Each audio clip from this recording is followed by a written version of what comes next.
When we honor our relationship with the spirit around us, we honor our relationship with ourselves.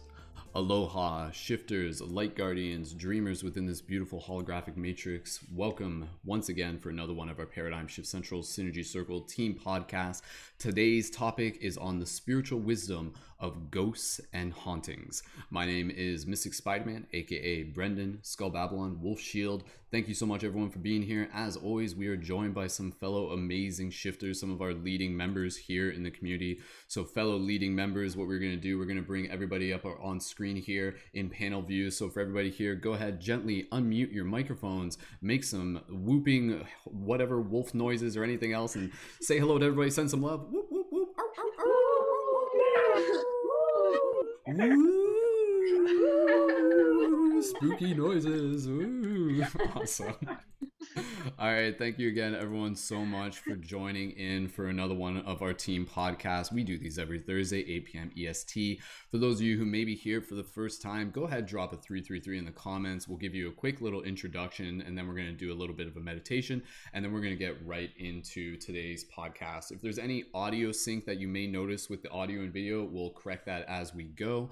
And so with that said, just to be able to help get things set up here, the intention of these podcasts as we are doing them, this is all about being able to approach topics that we don't normally get a chance to be able to talk about, related to metaphysics, spirituality, consciousness.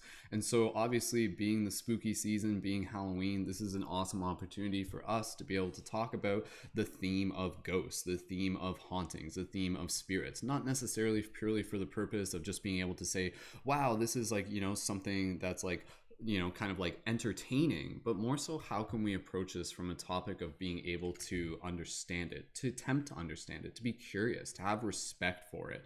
So this is a very, very important discussion for us to be able to have. Obviously the veil is extra thin here, so I'm excited for us to be able to get into this, for the fellow leading members here to be able to practice sharing their ideas, their theories, and even their experiences.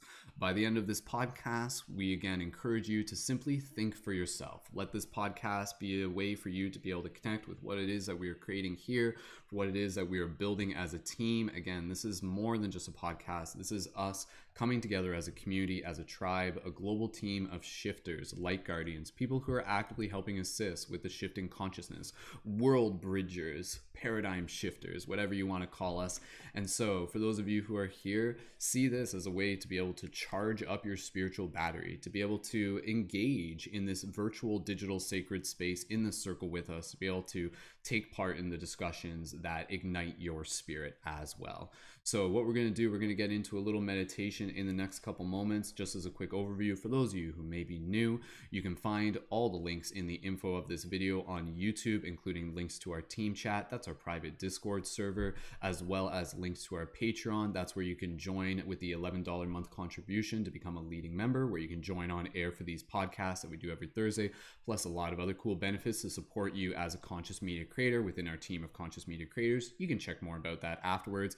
And of course, you can find all the links for the creators, the leading members featured on air during this podcast. Those links will be posted into the YouTube about 12 hours after the actual broadcast. But in the meantime, you'll be able to find the links through the live chat of the creators on air as we move through this. And please, by all means, continue to share this broadcast with your friends. And again, this may be a topic that, it may not be for everyone. That's okay. Our intention here isn't to kind of like spook you, but at the same time, there may be some things that may kind of like, keep you on the edge of your seat or something like that. So use your own discernment. This may be one of those episodes that you might want to save for a later date.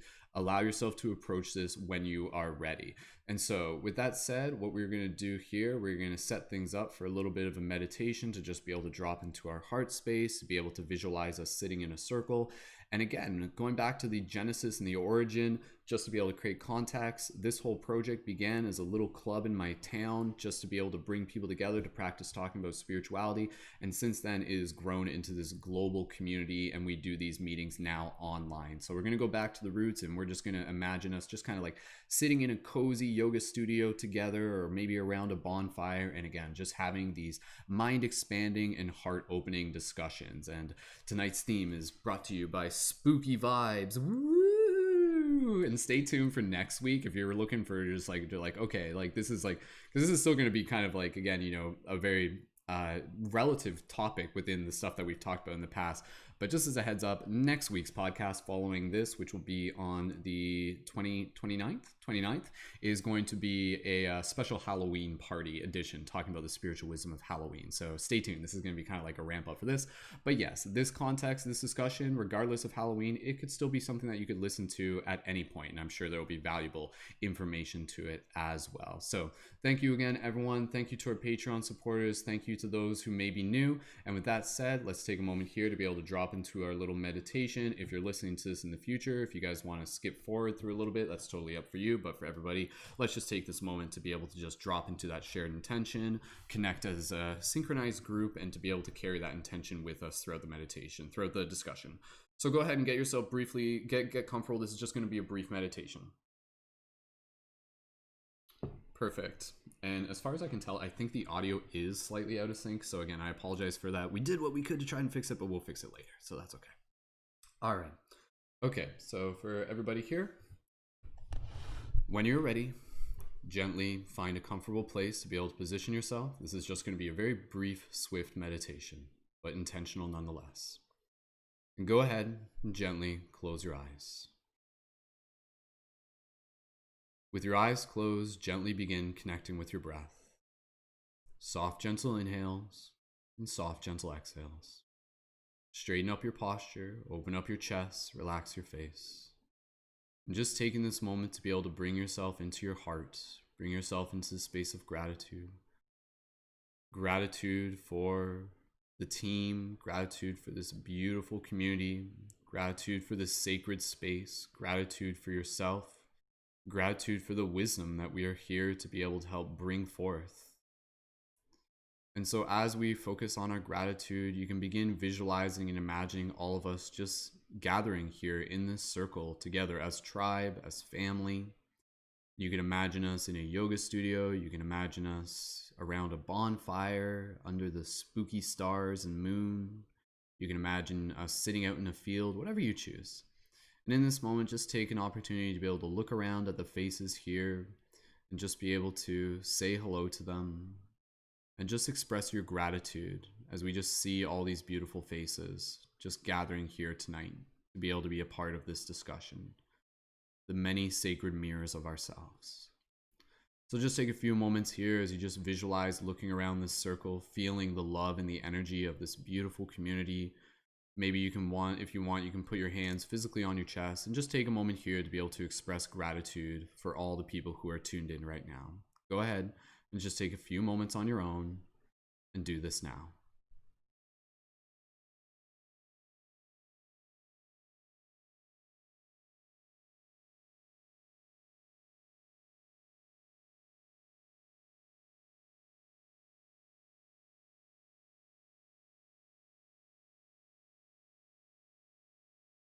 Continuing to carry this gratitude in your heart, I'm just going to take one more moment here and allow yourself to be able to express a very specific message, maybe just like a single sentence to the people who are tuned in, the people in the community right now. And this can be a message that you can share afterwards in the YouTube chat or even in the comments afterwards. One very particular message, and maybe it's themed around tonight's discussion. It's up to you, but one particular message of gratitude, of inspiration, of kindness. What message do you have for everybody tuned in here today? Go ahead and just speak that from your heart now.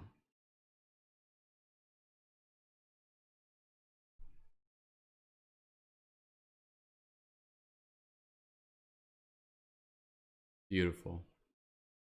And just bringing a gentle conclusion to this meditation, take another look around, feeling the energy, feeling the love, feeling the compassion, feeling the intention of this sacred space together. And slowly from here, with this intention, with this gratitude, with this image within our mind of all of us gathered here in a circle, we're going to carry this with us throughout the discussion. And slowly, when you are ready, gently bring your awareness back to your physical body by gently wiggling your toes, wiggling your fingers. And when you're ready, slowly open your eyes and return your awareness to the space around you. Beautiful. Awesome.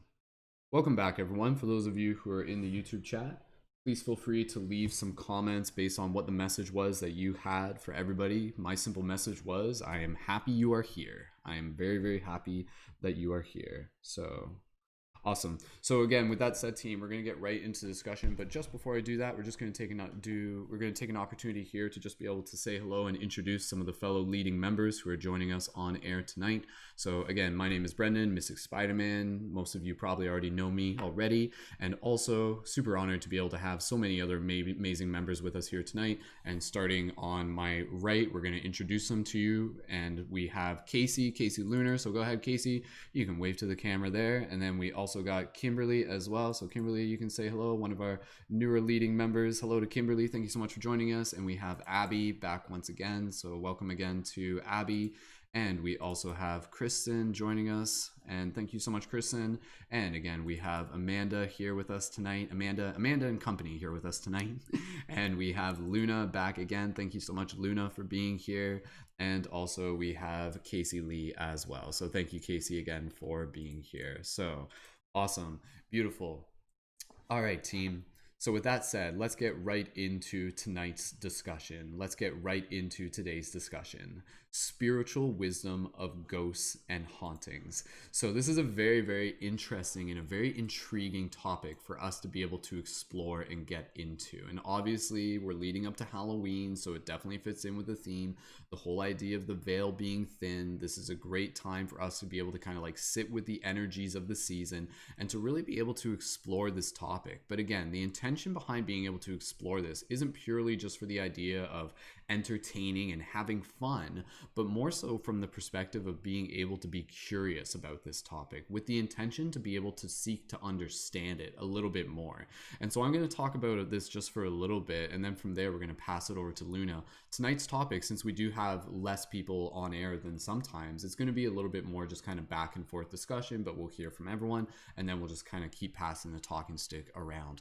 So just some things off the top of the list in terms of when I think about the idea of the spiritual wisdom of ghosts and hauntings. Again, you know, I think it's great to be able to approach this with questions. What are they? Like, what are ghosts? Why are they? Are there different types of ghosts? How can we understand them? And what are hauntings? What are different understandings that different cultures have on the experience of ghosts and the experience of spirits that perhaps seem to linger? And also looking into even just kind of the reference that we have for being able to understand ghosts. And I think when you look at it from this idea that, you know, the fact is most of our understanding of ghosts that we have been taught has been influenced by pop culture, has been influenced by movies. And other than a handful of movies, the majority of movies that relate to the topic of ghosts and things like that are often intentionally meant to be scary, are intentionally meant to put the hair up on our back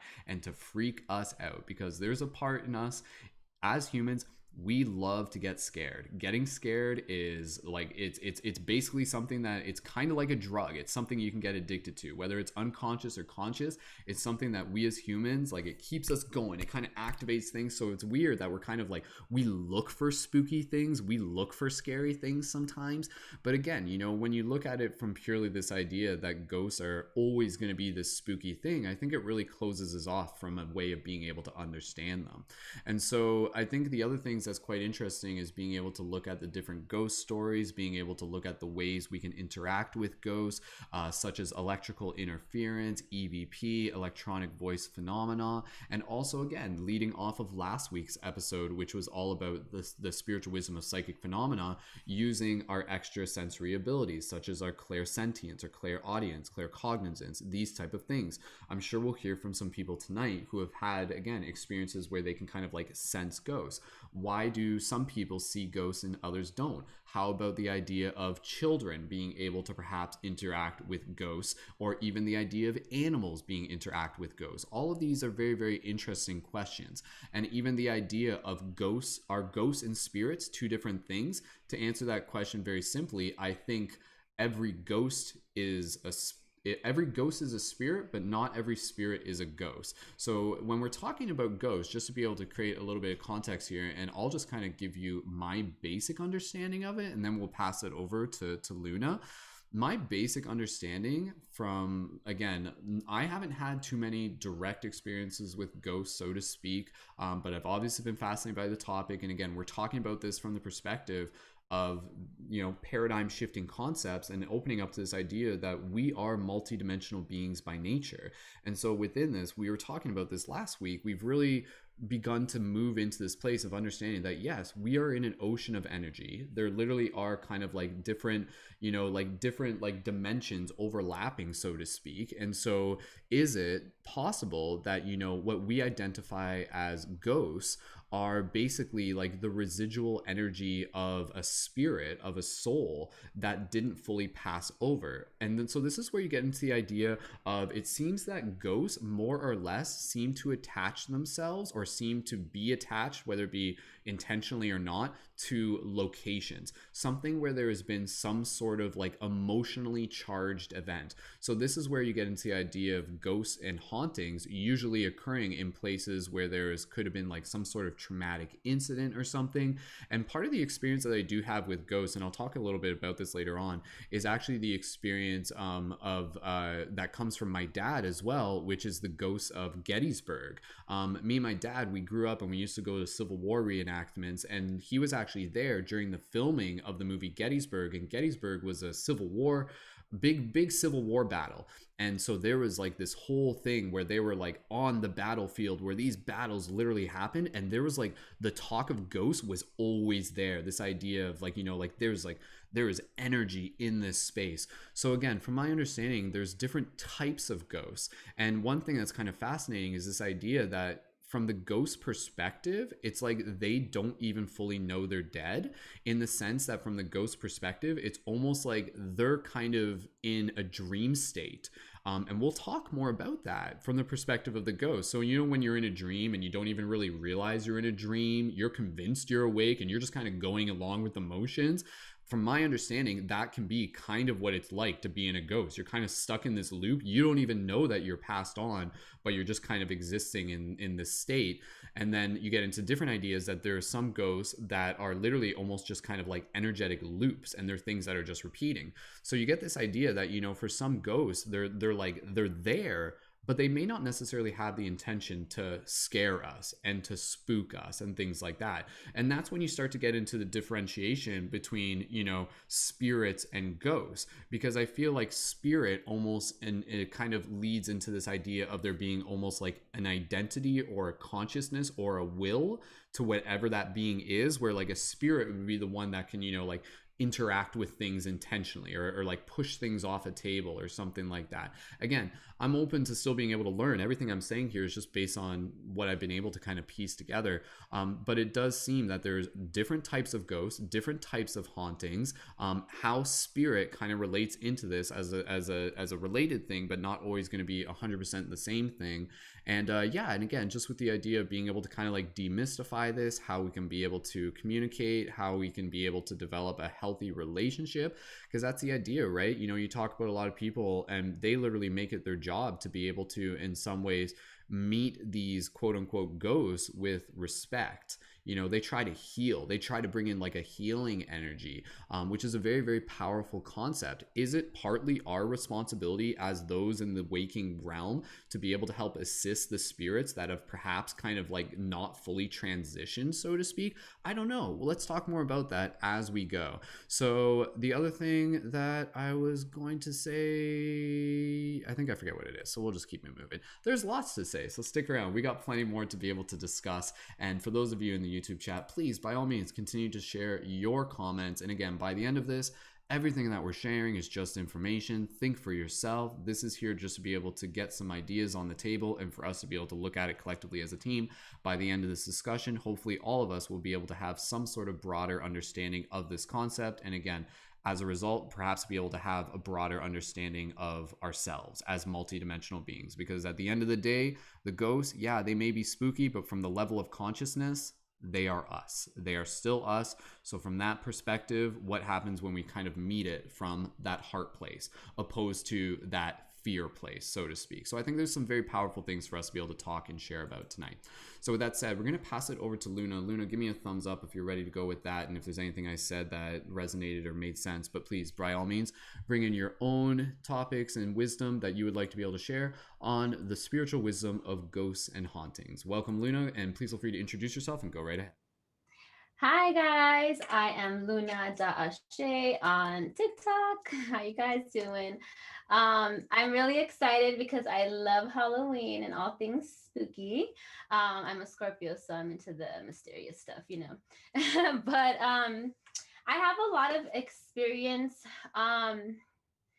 with, I would say, ghosts because my mom is clairvoyant, so she can see full body apparitions.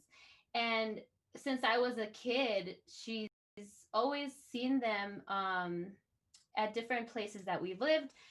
Different homes had different spirits. She had one ghost that would follow her. That was her deceased boyfriend from when she was younger, and she would see him, you know, sitting on her bed and sending her love. And then she kind of got uncomfortable and she told him, like, you know what, you gotta go, like, this is not okay. And he never visited her after that. So that just goes to show that you have the control of your own reality. You have the power. You are a powerful human being. And remember, you are in the body. They don't have a body, you know? So don't be scared. You know, the things, you know, society, the movies, you know, religion, you know, and my mom is really devout Christian now, and so she's like, oh, it's evil, you know. But she was not scared ever when I was a kid, so it kind of throws me off. But in any case, I'll tell you my experiences. I never saw a full body, but I did feel and hear things all the time, especially in an apartment that I lived in when I was like in high school. I would hear the doorknobs moving or the dishes moving. One time I was laying in bed and I felt like a body lay next to me. I felt literally a back behind my back. And but I thought it was my friend because she was sleeping in the living room. And then when I woke up, like, she wasn't there. And then I told her, hey, what happened? She's like, I wasn't there. She was all scared. But in any case, that I didn't realize at the time, but now I realize that those were my abilities of clear audience and clear sentience, because I could hear and feel things. And we all have those abilities. We all have psychic abilities, and these ghosts, they're just like, I feel like they're just everywhere. You know, they're just like us. They're like, there's so many things going on around us that we do not see, you know, but it's there. And they're just like us. They don't have bodies, but you know, they have some of them, I think they have certain emotions that they attach themselves to, and that keeps them bound to this plane, I feel. As far as I know. Now, I wanted to share one experience about a ghost, or I don't know if it was a ghost or a spirit, but it was when the 94 earthquake hit in Northridge. It was a huge earthquake. You know, I lived through that and it was pretty scary. But in any case, the night before the earthquake, my uncles were visiting and they were sleeping over and they were watching TV up late at night. And usually have everything spooky stuff usually happens at night for some reason, right? The veil is thinnest. And we had this basket, a tall basket that was, it looked like one of those baskets where like you know, the flute players and the snake comes out. And so it looked like one of those. So I heard my uncles like yelling, like, oh, what the hell is happening, like blah blah, like all, you know, crazy, going crazy. And so what they said was that that basket started to shake and that they could hear crinkly, like cracking noise, right? And then sure enough, the very next morning it was that earthquake, that huge earthquake. So my mom believed that it was that spirit was trying to warn us that there was going to be an earthquake, you know, and be such a coincidence that it had happened the night before. And so I do feel that there are good and bad, you know, of everything. This world is made up of binaries, you know. It's the harmony and balance of dark and light. So there's good and bad spirits, there's good and bad people, you know. So don't be scared. Most of them are just hanging out or doing their only routine that they always did, you know. Some of them are residual hauntings where the people, the ghost is just doing the same routine that they had done in the living life. So my advice would just be to not be scared of it. And if you ever don't want to have experience with that, just say it out loud and say, no, this is not going to be welcome in my field. I'm protected, and you're not allowed. And that's all of my advice and my story. Thank you guys. Awesome. Thank you, Luna, so much for being able to share that. And just kind of like leading in, do you feel like are there other stories that you might want to be able to share? Or is that kind of summarize things for now, or? Yeah, there's actually more stories. You read my mind. Oh yeah. Whether we, I mean, again, I guess if you're fine with waiting, we can share those for a little bit later. But yeah, like Yeah, that's. I actually did want, there was something that I wanted to touch on that I did not mention. As far as our abilities, you know, I didn't know that it was my clairvoyant, my clairsentience, my clair, what is the one where you hear clairaudience, yeah, sorry. Clairaudience, yeah. Clairaudience, because now that when I got deeper this year, I got really, really deep into my spiritual practice and my shadow work, and I did a lot of energy clearing within myself, and I went vegan and all this stuff. So my vibration really went up high, right? So, um, what happened was I was dating this guy, and he always struggled with back pain, like sciatic back pain, right? And I never had anything like that. And when we started dating, all of a sudden I had the back pain and he did not have no back pain. He was like, "Woo, I've never felt this way before in my life. I can run and everything." And I'm like, "Oh, well, now my back hurts, you know?" And so that was like, what the hell, you know? So that really was the proof. And also, as far as seeing things, I'm starting to see a lot of what they call fairy lights, and those are, I see them all the time in front of me, on the side of me. Some of them are just sparkly, some of them are zigzag. And I always also hear, not always, but a lot of the time, I'll be like asleep and I'll hear a voice wake me up, just say, "Kelly." And I like wake up and I think it's my roommate, but it's nobody, you know? And so, um, another story that I could say, oh yeah.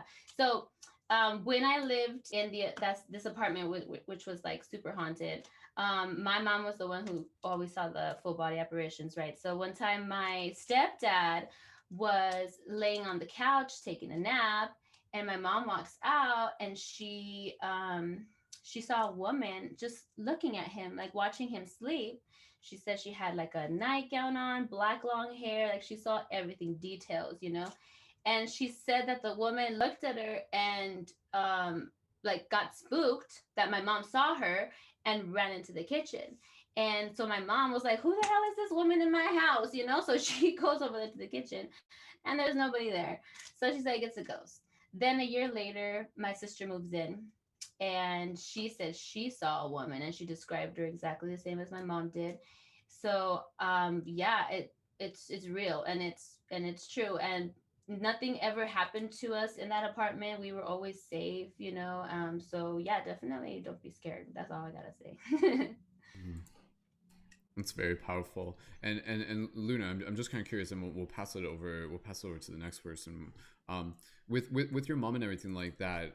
Like was it part of her culture growing up as well? The kind of like relationship with spirit. Was this something that like she kind of like would her parents have been kind of into a familiarity of this theme? So my, not as far as I know, my grandmother didn't have anything to do with that kind of stuff, but she was Catholic. You know, Catholics are very, they're like spiritual, but they have like, they hold themselves in a box, you know, Mm-hmm. because they have saints and candle work and all that stuff, you know, incense and all that.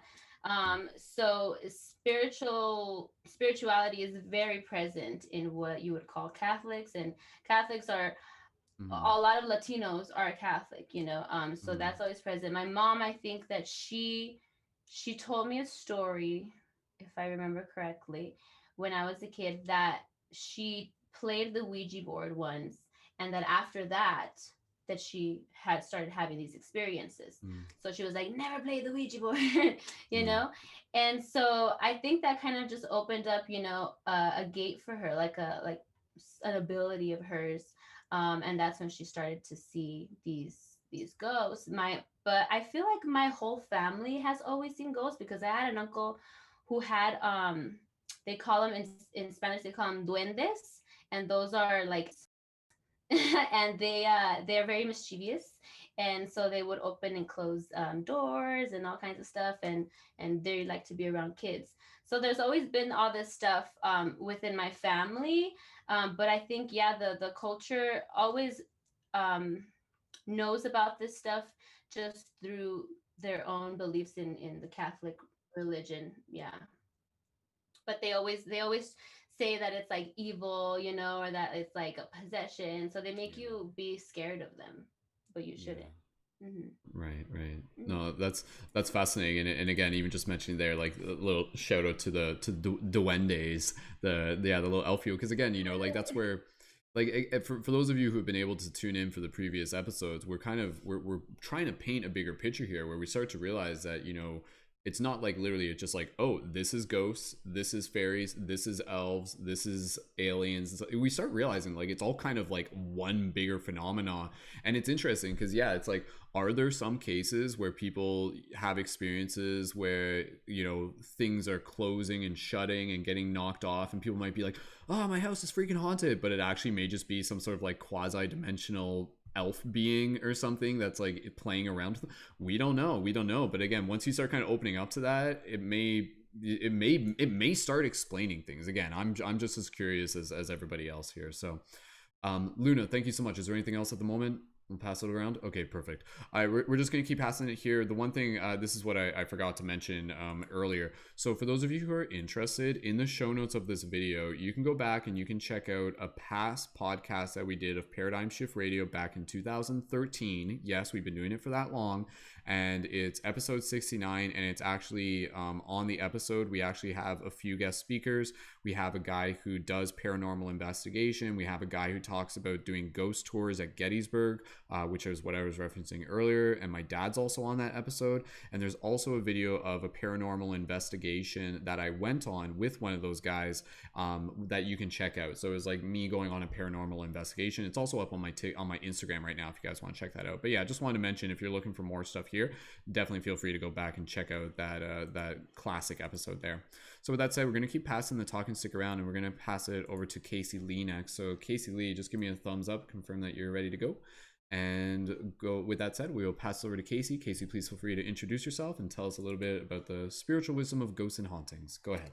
Welcome. All right. Hi, guys. Thanks so much. I'm so grateful to be here. While we were doing our meditation, actually, the quick little message I got was really simple, but just, you are here. I think that sometimes in, average everyday life, we get so caught up in just anything and everything. So I thought that was really telling. But so all of my social media, Instagram, YouTube, TikTok, Kaci Lee Reiki. If you guys want to find me, hang out with me on my lives and all that jazz. But so I wanted to tell kind of a spooky instance that happened to me, and as well as some not so spooky ones to kind of even out the scale. So the apartment that I live in right now, there used to be a woman that lived below me. And I guess just through hearsay, she had lived there for, I want to say, upwards of maybe 20 to 25 years. She lived there for a really long time. And you could tell there was just something kind of off about her. She wasn't very mentally sane. She just kind of like looked off when she spoke to you. And she talked about like seeing things outside, like talking to people outside in the woods. It was a wild moment talking with this woman. But after doing some research, we found out that she had a spiritual experience. She was an anesthesiologist. I hope I'm saying that correctly. And she had a very strange instance where she was, I think she was at work and with a patient. She thought that she could hear something, but they were not awake. They obviously were going under for like surgery or something. And she was like, I feel like I could hear their thoughts. That's the sentence I was told. And she said this to a coworker. The coworker thought that she was crazy. So they ended up, unfortunately, getting her kicked off the board. And I just remember thinking, like, that's so wild. Maybe that's why she says she like sees things and hears things. So, I mean, fast forward quite a bit, like 2+ years. I've been here for about 3 years. She just wasn't here anymore. I mean, granted, she could have been moved out by family, but she just wasn't here one day anymore. And I remember thinking, like, well, I have some abilities. I have clairaudience, I have clairsentience, and I have really active dream space. So I thought maybe I can reach out to her. So I had a dream one night that I was in the apartment across from hers. And I remember in the dream thinking, like, I am definitely dreaming because this is not my apartment, but it's in the same building. So I look over in my dream at the door across from me, which is hers across the hall. And I go, oh my God, that's Nancy's apartment. And then all of a sudden I saw her in the doorway in my dream. Just, I can see it still clear as day, her sitting there in this very vivid, like blue-green chair. It kind of like swiveled and it was in this very specific spot. She looked over to me and she just looked unwell and it freaked me out. It was very vivid. So she just looked like she was trying to tell me something. Like her eyes looked like, it was just odd. Like she was trying to say like something happened to me, but she didn't know how to communicate that to me, or maybe my abilities weren't strong enough to understand. So I had talked to my neighbor about it and I said, I had the strangest dream about Nancy. It was so weird.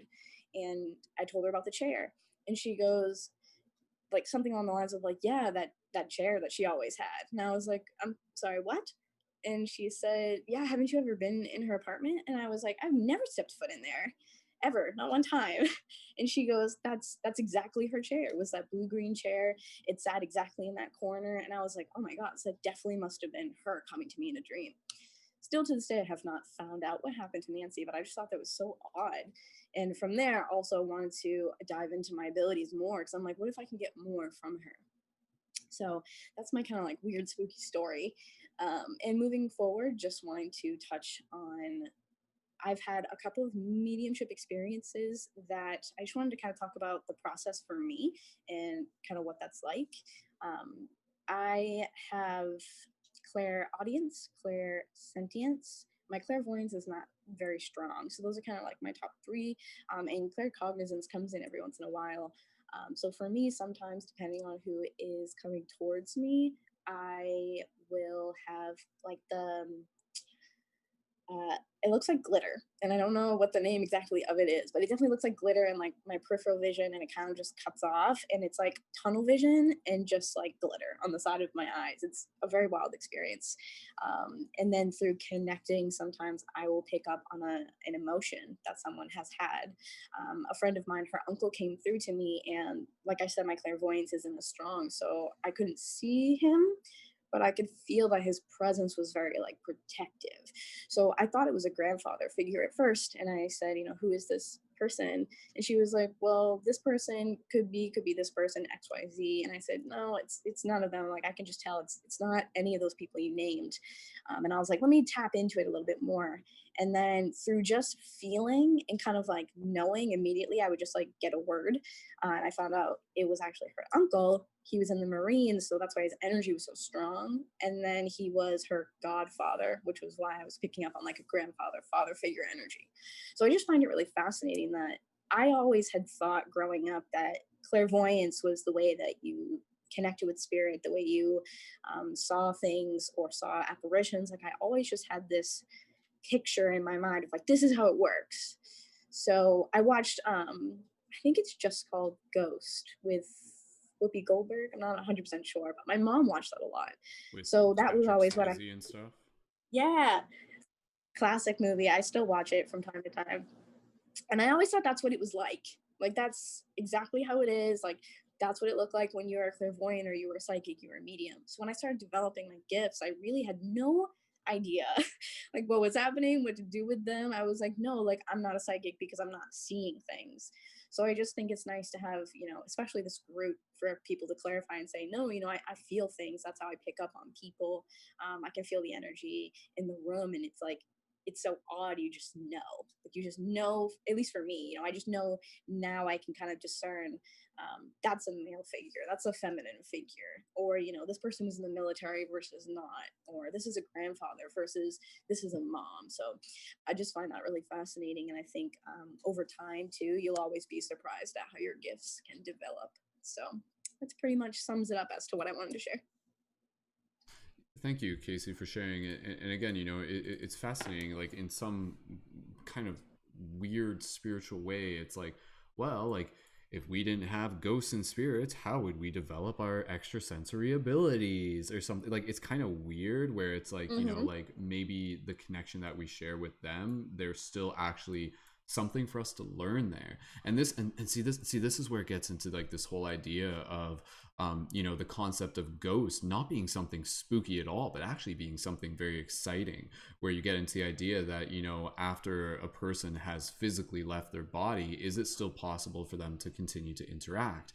And based on the discussions that we've talked about before, it would seem so. Like absolutely, be it in dream space, or again, be it through like the your synchronicities, your intuition, things like that. And you can almost kind of think about it from the perspective of like like even like Star Wars with like the ghosts of Yoda and stuff like that appearing as an apparition. It's like what like how much of that is actually real? And I think for now, for our culture, it maybe seem like something that's purely just science fiction, it's just a movie and everything like that. But I guarantee you in other cultures it would actually be a thing where it's like, okay, like our relative has passed on from this physical body, but we still continue the relationship. It is still something where there is still communication, there is still wisdom, and if anything, it's like that person who is not attached to the physical body would actually be able to assist perhaps in additional ways that they wouldn't be able to do from the physical body. So again, it starts getting into this thing where I think there's a lot to be able to demystify. And again, what we may identify as ghosts is perhaps just us projecting our own misunderstanding through the lens of fear.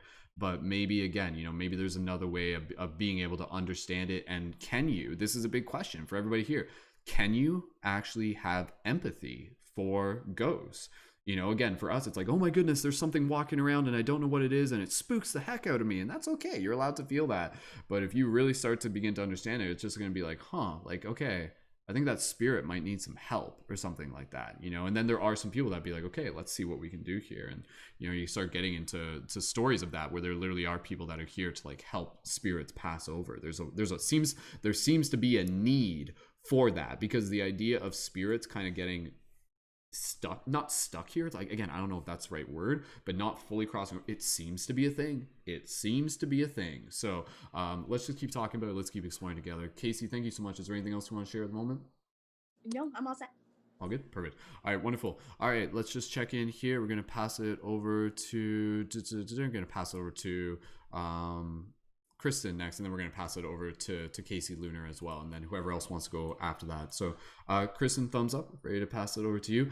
Kristine, we're going to pass it over to you. And again, Kristine, even just please feel free to just kind of like take us right back to the full overview. I'd love to even just hear in your own words, and for anybody, what are ghosts? Like if you were just kind of explaining this to someone as if they just tuned in, what are ghosts from your perspective? I'd be very curious, as well as anybody here.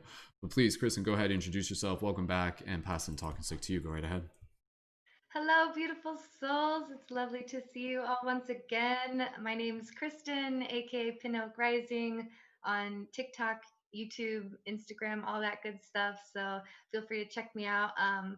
I am super excited. I know this topic is a bit, it can be scary, but the big thing I want to say is, as far as what is a ghost. So ghosts are spirits. And Brendon, I think you are absolutely right on when you say the word stuck. So a lot of the times, and this is, we hear people talk about when spirits pass along, they can choose to become spirit guides, right? So in my work and my relationship with spirits, spirit guides are in a different realm than ghosts, because spirit guides are conscious of the fact that they are spirits, whereas ghosts are unconscious of the fact that they are spirits. They're more kind of confused and unsure, and a lot of the times this happens because their death was very traumatic, and they weren't able to necessarily cope with the act of dying, is my personal experience of what happens to create a ghost, so to speak. And also I really like that you brought up the fact about, can we have empathy for ghosts? Because I definitely think we can. And from my experience, like I said, this is just from my experience, but a lot of the times ghosts that are acting out, so are maybe moving stuff around the house, or pulling the sheets or messing with stuff, it's because they're trying to get your attention, because they have something that needs to be said, or maybe they have energy that needs to be released and they don't know how. And so definitely, if you are somebody that can connect with ghosts in whatever way works for you, with your clairaudience, your clairvoyance, your clairsentience, um, my biggest suggestion I tell people is to talk to them and ask them. Hold no fear, because as Luna said, they hold no power over this physical realm. You are a physical being, and if you don't want them in your space, all you have to do is say, you are not welcome here, you don't hold power here, leave this space. And they have to listen to you. They can't stay if you verbalize the need for them to leave. So, but if you're not scared and you do feel the need or desire to help them, then simply ask, what do you need? What are you here? And if that's something you feel comfortable with, if not, then you can also just coexist in each other's space and understand that we share this physical realm with other dimensional beings. And whatever that means to you, whether we're talking about the Fae or whether we're talking about, OUs or ghosts, whatever it is, just being aware of the fact that we share this dimension with other beings, and being respectful of that as well. So, but personally, I grew up in a house that was built in the 1800s. And so it had quite a few spirits that lived in the house. And so growing up, I didn't really talk to my family about it. I just kind of like kept it quiet. But it would always be at night when I was sleeping, I would hear, and all the floors in the house were made of wood. And so you could not walk in the house without the floors creaking or making noise. That was just because it was a really old house. And so at night while we were sleeping, I would always hear little tiny feet like running up and down the hallway. And we didn't have any kids or cats or dogs. We didn't have animals. So, it was like it didn't make any sense for it to be anything. But back then I didn't really understand much about ghosts or spirits and what they were. So kind of hearing that was kind of like, alarming. But then it got to the point where I started to kind of see them and be able to interact with them. And the one spirit that I interacted with the most was a woman who, and it never fits, still kind of gets me like, so we had this giant open room that was like a foyer, and it had a spiral staircase twisted down to the downstairs, and we lived on the top stairs, the upper floor. And at night, whenever I would come out of the living room, I would always see a woman standing at the very top of the staircase, 2 steps down, in her nightgown, and her hair was curly and flowy. And she was never mean or gave any kind of bad energy, but she was just always there. And she was always kind of looking at me like just peaceful, but unsure of what she was doing there.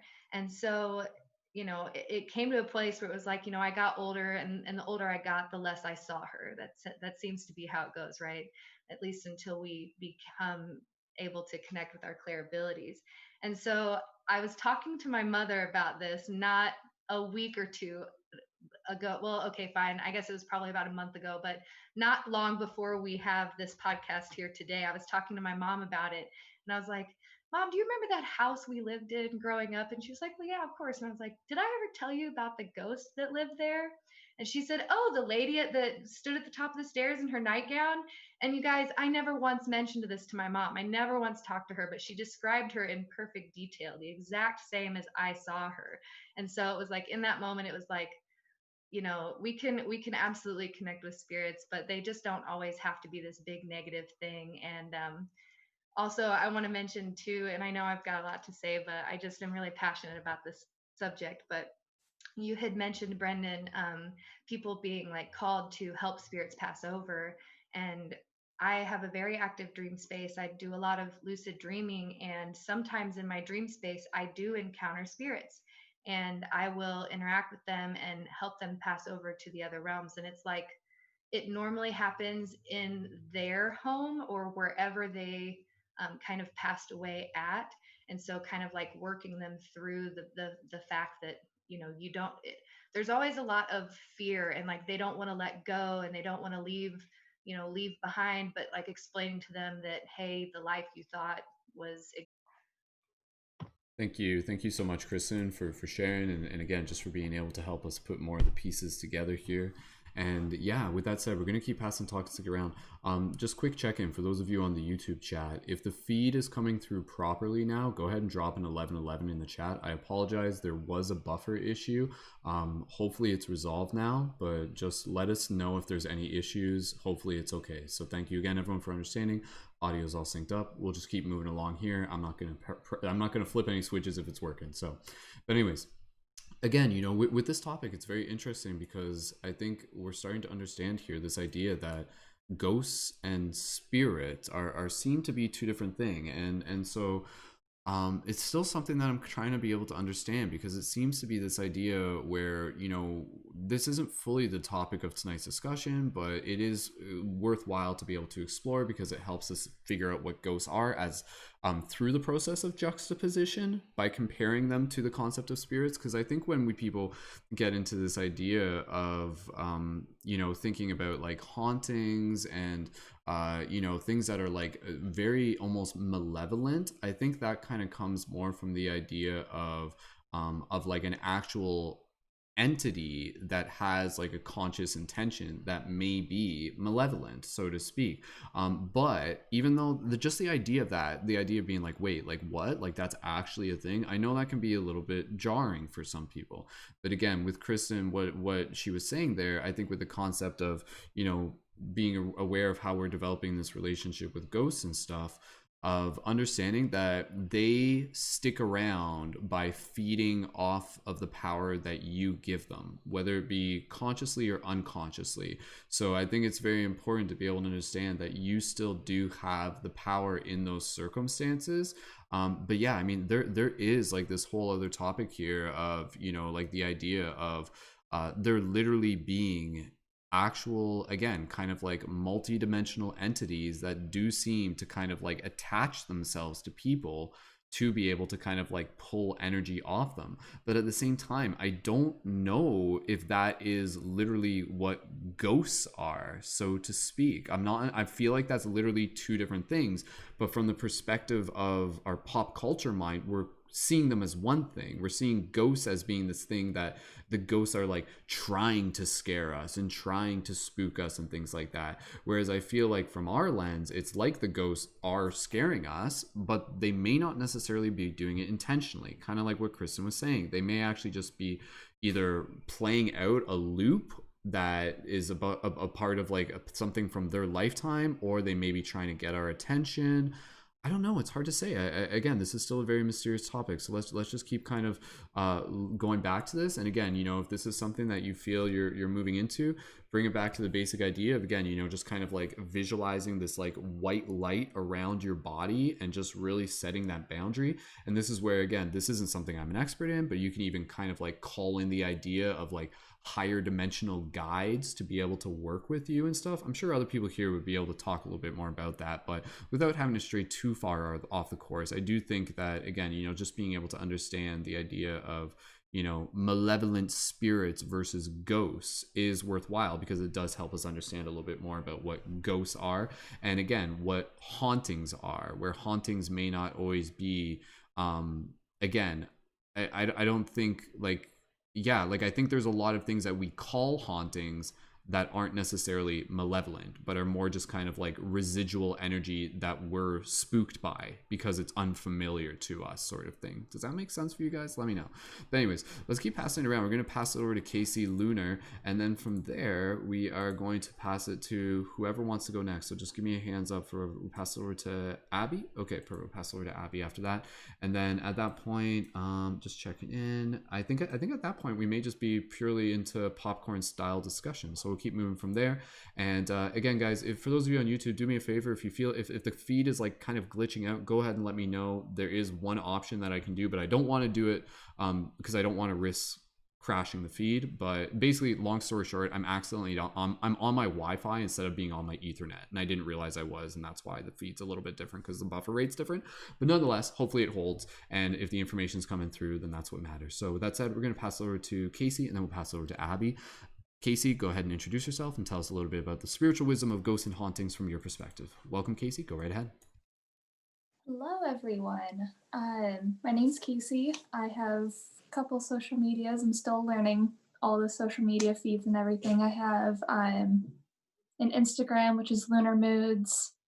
I'm on Facebook too, just little things. So yeah, I want to start off with talking about the story of one of my friends. He actually passed away recently.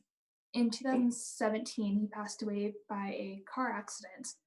And this is how I kind of started helping spirits into moving on and not being so afraid of moving on, because if you put him in two categories, at first he was a ghost and he kept on reliving that traumatizing accident. He was in limbo the whole entire time, just going off and on, like crossing the street, getting struck by the vehicle, and just reliving it every single time. So having someone on this physical realm being able to move him along and being able to be like, hey, it's okay, there is a light, there is a door for you to enter and to become a spirit. That's how I kind of see the difference between spirit and ghost.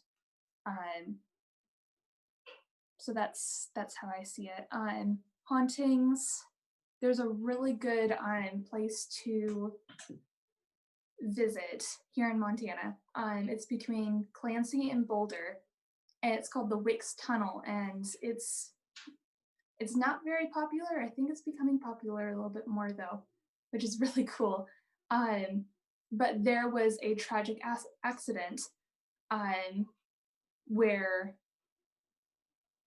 I forgot how the whole story goes, but a lot of 13 to 14 miners died in this accident, and it's a really cool tunnel to go to. But the first time I went there, I had a lot of fear going into everything paranormal, everything spiritual, and I was very highly empathic, highly gifted without even knowing it, and I had to have a psychic medium and a medium tell me that I was I had gifts, I had special abilities to help spirits in need, if that makes sense.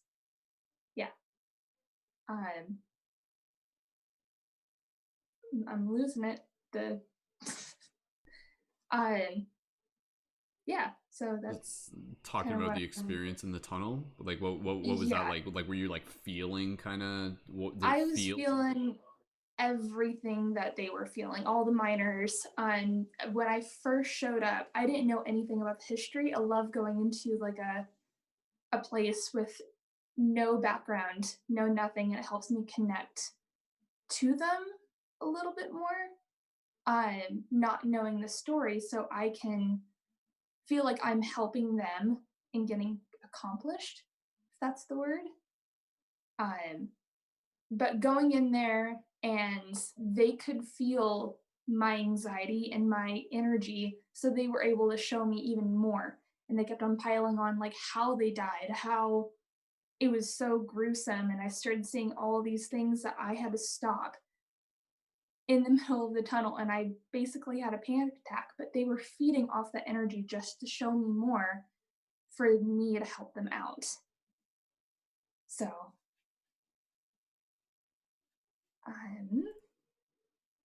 it's the one story I can think of right now. I have so many others that are from ghost hunts and what everybody else has felt, and I like to hear what everybody else has to say, so I can just feel the energy and move with the flow type sort of thing.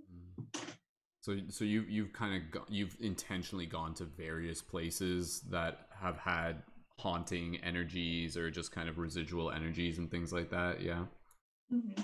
Yeah. And so you like, have you had experiences where it was something that like your friends were also picking up on it as well, or any like particular stories where, I don't know, any like physical interaction or anything that happened, or noises or sensations mostly? Like a lot of sensations with it's I try to coach people into like, okay, you're entering a room, what's the first feeling? What's the first initial response that your brain first goes to? Like the first 2 to 3 seconds of where your thoughts go is intuition, that's the spirit talking to you. But if it's 3 or 5 seconds, even more, that's your fear taking over, that's the anxiety taking over. But those like 2 or 3 seconds is spirit trying to contact you. And that really goes with that goes with like higher entities, saying like it's across the board. Like just trust your intuition, don't put fear into it. Make sure that you protect yourself with some kind of barrier. Like when I first knew about me being a medium and psychic, I had an actual psychic and he passed away recently too. And he comes visits me in my room and be like, hey, how are you doing? Checking up on me. And he could feel my energy towards them. And I was going to go with something on that. Oh, I had a really creepy ghost in my bathroom, and that's what actually made my fear even worse, because he would like creep on my mom and me and all that stuff, and that fear was based on that, and he was able to pick that up instantly. So that was really cool to just know. Yeah. That's fascinating. Well, Kaci, thank you for sharing it. And again, I'm sure there's more that we'll still be able to talk about as we keep jumping around. So Kaci, that's a great start though. So awesome. Thank you, Kaci. Wonderful. All right, team, we're gonna keep moving along here, and we're gonna pass the talking stick over to Abbey. And again, you know, I'm keeping an eye on the discussion in the chat, and I saw there was even some talk in there about, you know, like sleep paralysis and things like that. Because yeah, this is all very closely connected and everything, and maybe we'll try and demystify sleep paralysis. I'm sure some of us have some opinions there, and again, just making sure that we're kind of keeping things within the theme of ghost stories. But yeah, it all definitely relates. But I loved the idea of what Kaci was saying. That's such a real thing, where again, you know, going back to this idea that we are in an ocean of energy. Our emotions literally imprint the energy around us. They imprint the field around us. So like, that's where if we put out the emotion, again, we experience this all the time. If you like walk into a room with people that are in a good vibe, you're walking into like a fun party, you feel that energy, you feel that good vibe, you feel that community. You walk into a space where people are all, you know, like pissy and moaning and complaining and backstabbing each other, you can feel that energy. So again, we keep in mind that this same type of energy is something that can still kind of like linger in physical spaces. So that's where for a lot of people, when they're talking about these encounters with ghosts, particularly with ghosts, it's not always going to be this thing where they literally see something or they literally hear something, but in most cases, it will always be something where, regardless of how clairaudient, sentience, whatever someone is, you can usually still pick up on it with a feeling. And again, that's the case he was saying. It's a very intuitive feeling. It's like feeling the vibration and the ripple of that emotion that's still in the air, kind of like connecting into your heart. And then again, and that gives you kind of like an indicator as well. But as Kaci was saying, I love that pay attention to how that feeling feels within like the first couple seconds that it arrives inside of your body, before your like your subconscious mind kind of like projects something onto it, projects a fear onto it as well. Because again, you know, I just like the idea of, yes, for us, again, we're viewing it through this lens of being very scared. But again, if you were thinking this could have been, you know, thousands of years ago and everything like that, this would have actually been again, a natural part of our human experience that perhaps would have given people the opportunity to connect more with energy of physical spaces, or maybe it could have been something that could give them, I guess theoretically, I'm just thinking off the top of my head, even like a warning or something like that, where you go into a place and you're just like, whoa, okay, like I just felt something, like hold on, like something, like this is like a dangerous place or something like that. And maybe because like maybe somebody like fell off a cliff there, or something happened, or something, like there could have been some sort of natural danger, or like maybe there could have been like an animal in the area that could have like attacked someone, or this is like way hunter gatherer back in the day. But again, this idea that yes, we are energetic beings. Our emotions are energy, and our emotions seem to stay within places, and we can actually interact with that and receive that. Again, all this talk of ghosts, these are all words, but at the end of the day, we are just, again, multidimensional beings. And I think having this discussion is just helping us understand a little bit more about how we are, who we are, what we are, and the dynamics of how we interact with this space around us. And state the obvious, it's not just the physical. So this is why we're talking about this, so that we can understand it a little bit more. Abbey, with thumbs up if you're ready, we'll pass it over to you. Beautiful. All right, Abbey, we're going to pass it over to you. Go ahead and introduce yourself, and then from there we'll just continue to get into just like regular popcorn style. So Abbey, go ahead and welcome. Hi, I'm Abbey. I have quite a few ghost stories, but first I just want to talk about, I believe that ghosts are not passed over and have not accepted that they are dead yet. They are in that limbo stage where they kind of are repeating what happened at their death, or maybe they are repeating their daily lives. So one of my first experience with ghosts was when I think I was in like the 4th grade, and I like got sent to my room for yelling at my mom, and I saw a ghost outside in my room. I saw a whole shadow, and I told my mom about it, and she told me no, it's not there, which I thought was completely crazy because every single night we watched paranormal investigation shows, because I slept in her room, but she watched those shows. But when I went to go to my room, I could feel these energies in my room, and I didn't like it, but I would have to go to her room and be forced to watch shows about ghosts. And the more I watched it, the more I got scared growing up about the ghosts, because like Brendon said, pop culture kind of puts a scary image in our mind about it. So I began to get really scared about it, and I did an Ouija board when I was away from home one time, and I was gone for 3 days for like a camping dance camp, and we did the Ouija board, and my great grandma came through, and she said that she was my guardian angel. And then I didn't touch the board again after that, because some other girls asked if it was a good or a bad spirit that they were talking to, and it said a bad one. And I got out of the room, and then for 3 nights I was having things pull my hair, things, I could hear things on the wall. There was like a bunch of bugs that kept coming up by us, and it was just really weird. Like, I knew that something was not right. And by the 3rd night, I had a panic attack, and I was banging on my coach's door asking me to send me home.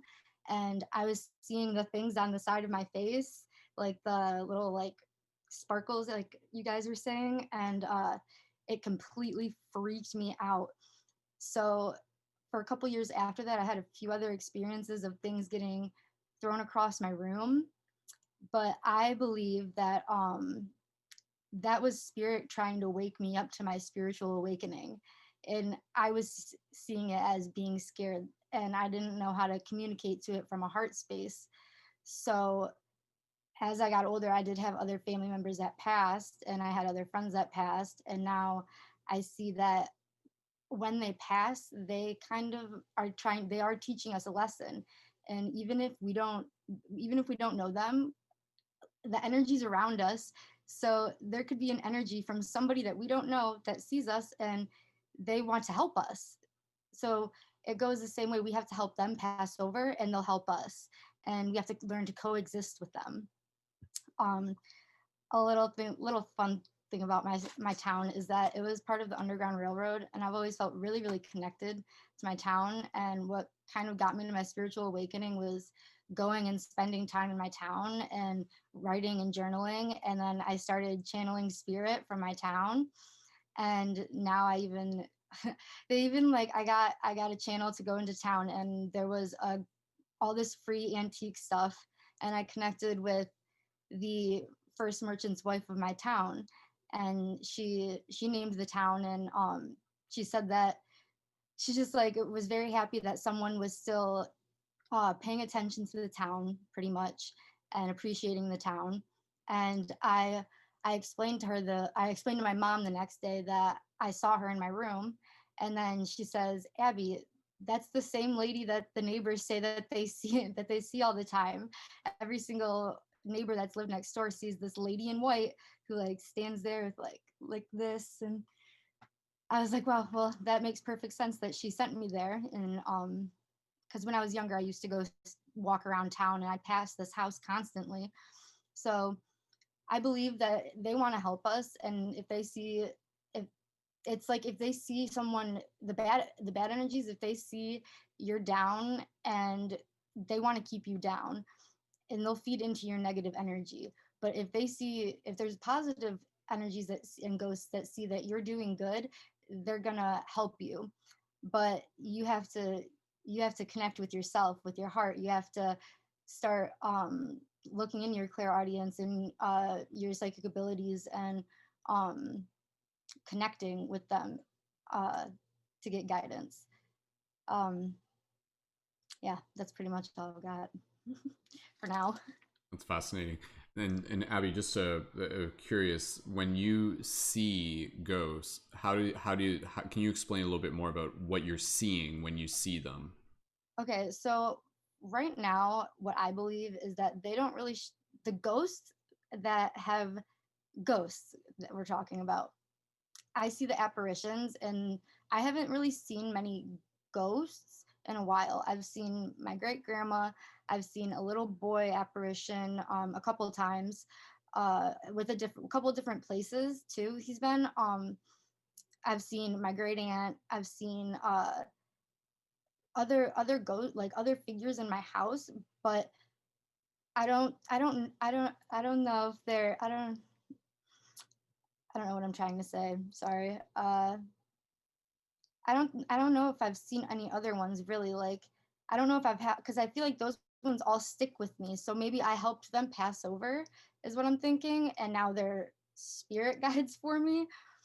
But in other terms, I've never that's really the only apparitions I've seen is in my house and within myself. I mean, actually, I have seen one in my boyfriend's house.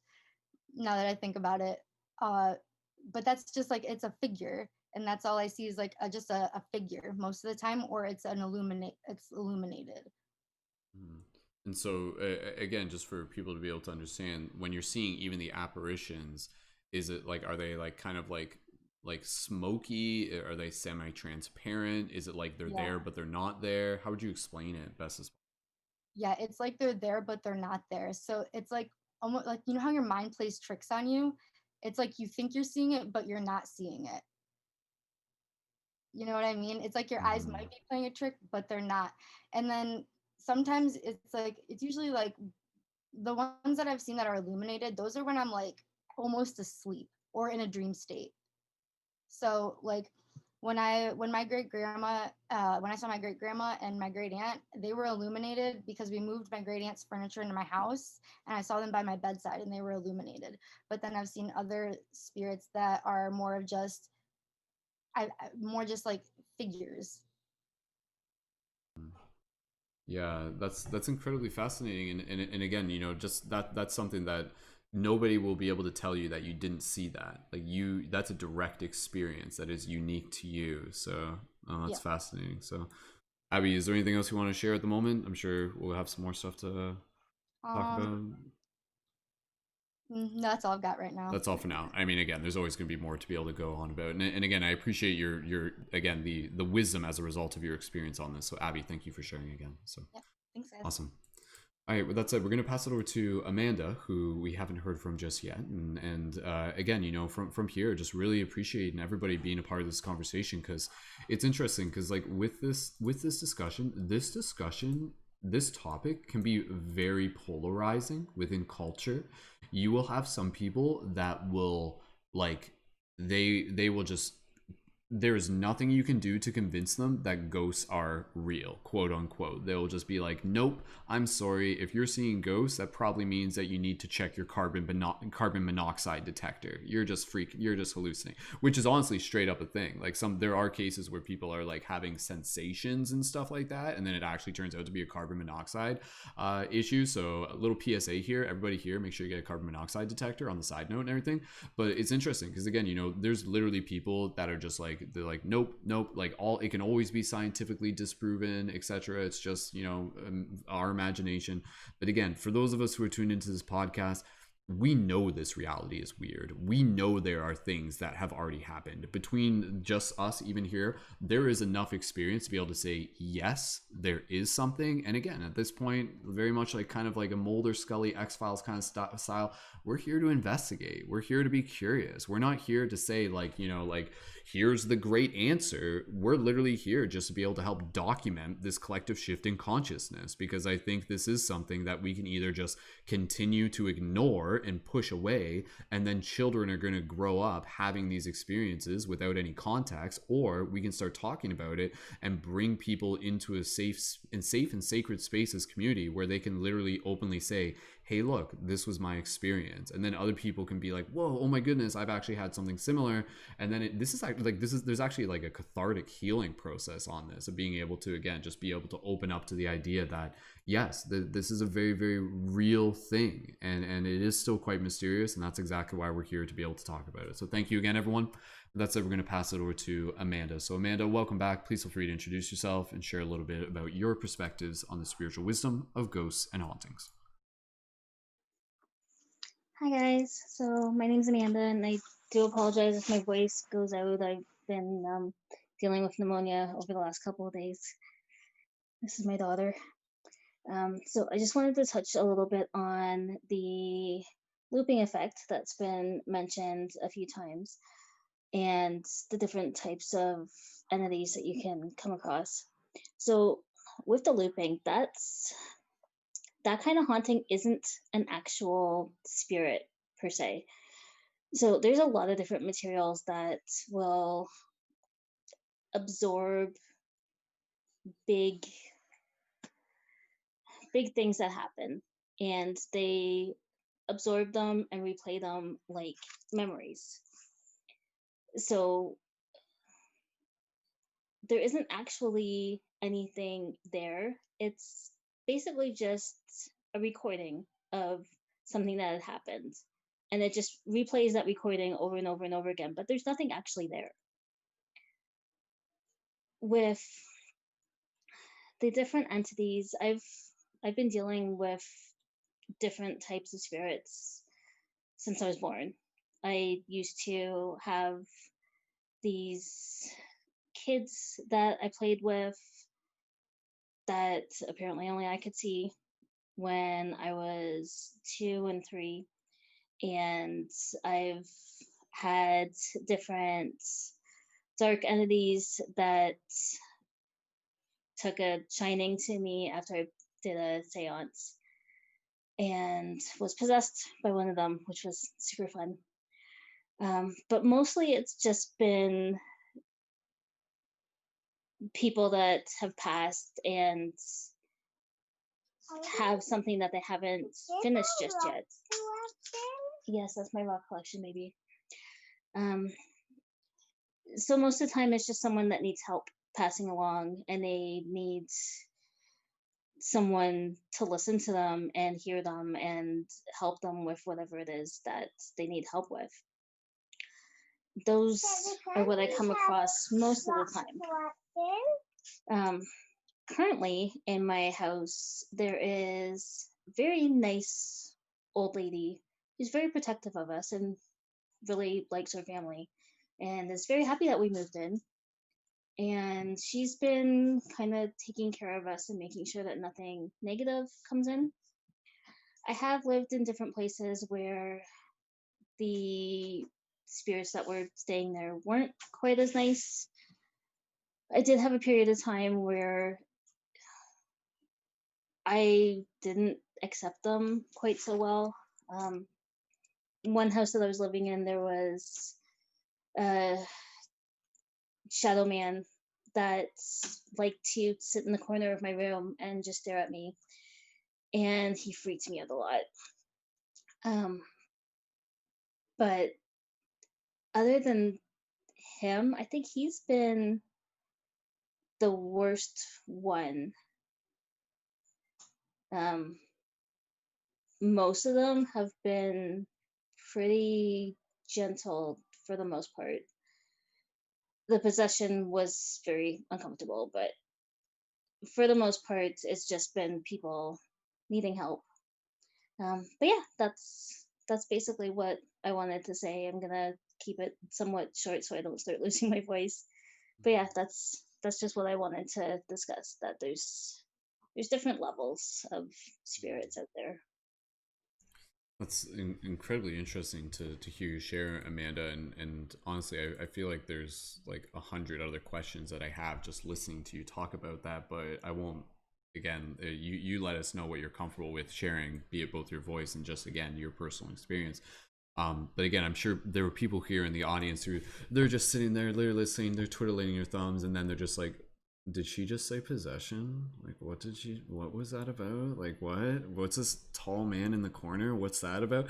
And so I'm just kind of curious, even just maybe in short form, Amanda, how, relative to kind of the context of this discussion, if there's any, I guess, I don't know if advice is the best word, or perhaps even just instructions to be able to help people, perhaps not have to go down this path, but even whether the possession thing is something you want to talk about, but even just the idea of like the tall man in the corner, say for example, if someone listening to this, maybe they have their own tall man in the corner, is there something that we can do? And again, from here we'll just kind of keep passing the talk and stick around, and I'm sure there's other people here who could probably help answer this with Amanda. So say for example, you have a tall shadow man in your corner or something like that, what can be done from our point of view, so to speak, to be able to help them either just move along or exit our space, so to speak? I'm just curious. Again, I'm literally just a student here. So Amanda, if there's anything you want to share, go ahead. Yeah, so I was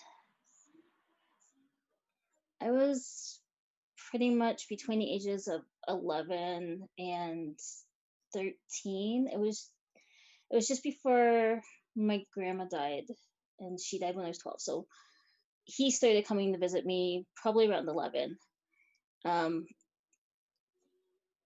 I was in a low space personally, so I was very low vibrational, and I think that's what attracted him to me. I got a lot of negative spirits coming towards me at that time. So I think it was just that I was in such a low vibrational space. Just for context, so there, in that sense, you wouldn't say that he was a ghost. He was more just a spirit. Like he was an actual, like he was an entity kind of existing in a different dimensional state. He wasn't a ghost. He was literally a shadow. He didn't have any features. He was probably about 6 feet tall, so he was regular height, and he wore a really tall black hat. But like he was a solid form of shadow, is the best way I can describe him. So he had mass to him, but it was just blackness. And was that something that just kind of eventually stopped showing up as you started shifting your own vibration? Yeah, he was around for about 2 years, and then he went away. Mm-hmm. Once I was in a better place spiritually, he just wasn't on the same vibrational level as me. Yeah. And again, that and that does kind of fit in with somewhat related to the theme of possession, but maybe just before we move on, is there anything related to the concept of possession that, again, you feel that people should just be aware of, and again, either just how to make sure that doesn't happen. Because again, I know for some people they're just like, what the frick, this is an actual thing. But honestly, again, within the context of energy and everything like that, again, we're opening up this idea. And that's where, again, even when we started this podcast, we're just like, yeah, this podcast might not be for everyone. Because I know a lot of people are just like, I like the idea that this physical reality is all there is. And once you start opening up, you start like, yeah, things get a little magical, but things also get a little bit more dynamic. And with that, there comes an aspect of responsibility, and in some cases caution, so to speak, because these are actual entities, these are actual energies, and it seems to be, from my understanding, that there are some energies, which we've kind of already talked about, they feed off of our energy. And so what they try to do is they basically try to hitch a ride, would be a simple way to be able to say it. But from my understanding is that like they seem to only see, this is where I'm curious. It's like, do these entities, like, do they have their own lives? Like when they're not hitching a ride, like are they like eating lunch and reading books and walking through the park or something? Like, I don't know. It seems to be like they only exist within the context of us, so that's where it's almost like they're like an archetype that's projected from inside of us or something. I don't know. I don't fully know, because this is where I was actually having a discussion even with Lacey, my partner, and I'll pass it back to you, Amanda, but again, obviously I'm just kind of talking here, and for anybody else, feel free to let me know if you want to jump in. And we were talking about the idea of like the old hag. The old hag is like this archetype that people talk about that appears in relation to sleep paralysis, where they say, they'll wake up, they'll be in sleep paralysis, and they see like this like old hag, kind of like this like goblin woman sitting on top of their chest and kind of weighing down on them, or she'll literally appear in the dreams.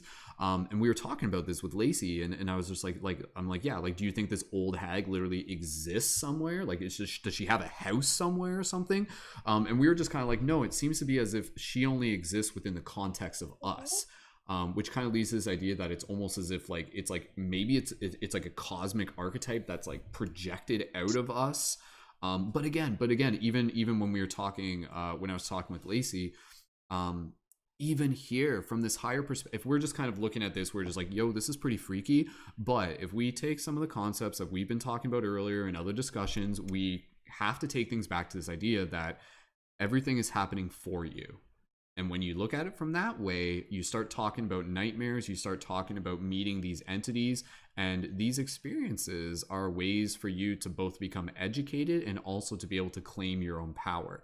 So within the circumstance of the old hag, Lacey was talking a bit about one of her dream experiences where like the old hag was trying to freak her out, and then she basically in her dream freaking kicked her ass. She used her mind powers within a dream and like shrunk the old hag down to like a little version of herself and like stomped on her, and she was like, you have no power here, sort of thing. And she was just like, and so that's where again, it's like the old hag isn't it, I mean, yeah, it's a lower vibrational energy in the sense that it attracts itself to kind of like these lower vibrational states of, again, kind of like I guess like fear and being scared, and other things that we may be dealing with on a subconscious level. But with any of these, again, kind of like, I guess, possessions and entities and things, it's something where you don't really like, it's not wise to try to invite those energies in. Like, I don't think that's something where you want to like dabble with that. But it does seem that every now and then, if they happen to appear to you without you intentionally doing it, it is also something where you can perceive it from the opportunity as from a perspective of opportunity for you to also step into your power, for you to also be able to how to find a way to resolve this. And maybe by you doing this is something where your experience will also help you help someone else who may go through a similar circumstance, where somebody else would be like, oh my goodness, I've had this old hag showing up in my dreams and I'm really freaked out. And you're like, it's okay. Like, here's what you can do, like, and it actually like leads them. It's like step one, bring more self-awareness into your dream practice and everything like that. So again, and just, I know I'm kind of talking about a couple things here, but we are kind of leading into this. And even Abbey was talking about this idea of seeing things kind of in that half awake, half asleep phase. And so this is where, again, this goes back to the previous episodes where we're talking about, dream practice, and we're talking about life beyond death and all of these, and the fairy realm and all of these things. And again, it's within this hypnagogic state. it's like we're kind of like between spaces, and it's in that in between space where it seems as if like entities, call them what you will, like they can appear to us, we can see them, but at the same time sometimes it's like whether or not they're actually there or they're actually a projection of something inside of us is ultimately something that will require our own discernment, I guess. So I think when you do see a spooky thing, especially be it in a dream, I think it's always important for you to immediately meet that from a place of discernment, opposed to automatically assuming. So it's like, oh my goodness, I saw a scary old hag. That's a real freaking thing over there. And or you're literally like, or that's like an unconscious projection of something inside of me that is there to be able to help also teach. Both can teach you a lesson. Anyways, again, I'm just practicing babbling on here, but I'd love to hear your thoughts. But Amanda, just going back to the idea of again, even like, you know, possession, and what can you maybe just tell us in your own words what you feel possession is, and how to make sure that, you know, people aren't accidentally inviting in that energy, so to speak, if that makes sense, or any other advice I guess you might want to feel called to share. Go ahead. So what happened with me was I started dabbling with spiritual tools without any kind of any kind of knowledge or instruction. I did a seance with a group of people, and a week before that I had played with a Ouija board. I didn't know how to close out either of those things, so I left myself completely open to having that entity attach itself to me. He came across as a little girl named Lucy who had red hair and had died in a fire. And he was very much not a little girl.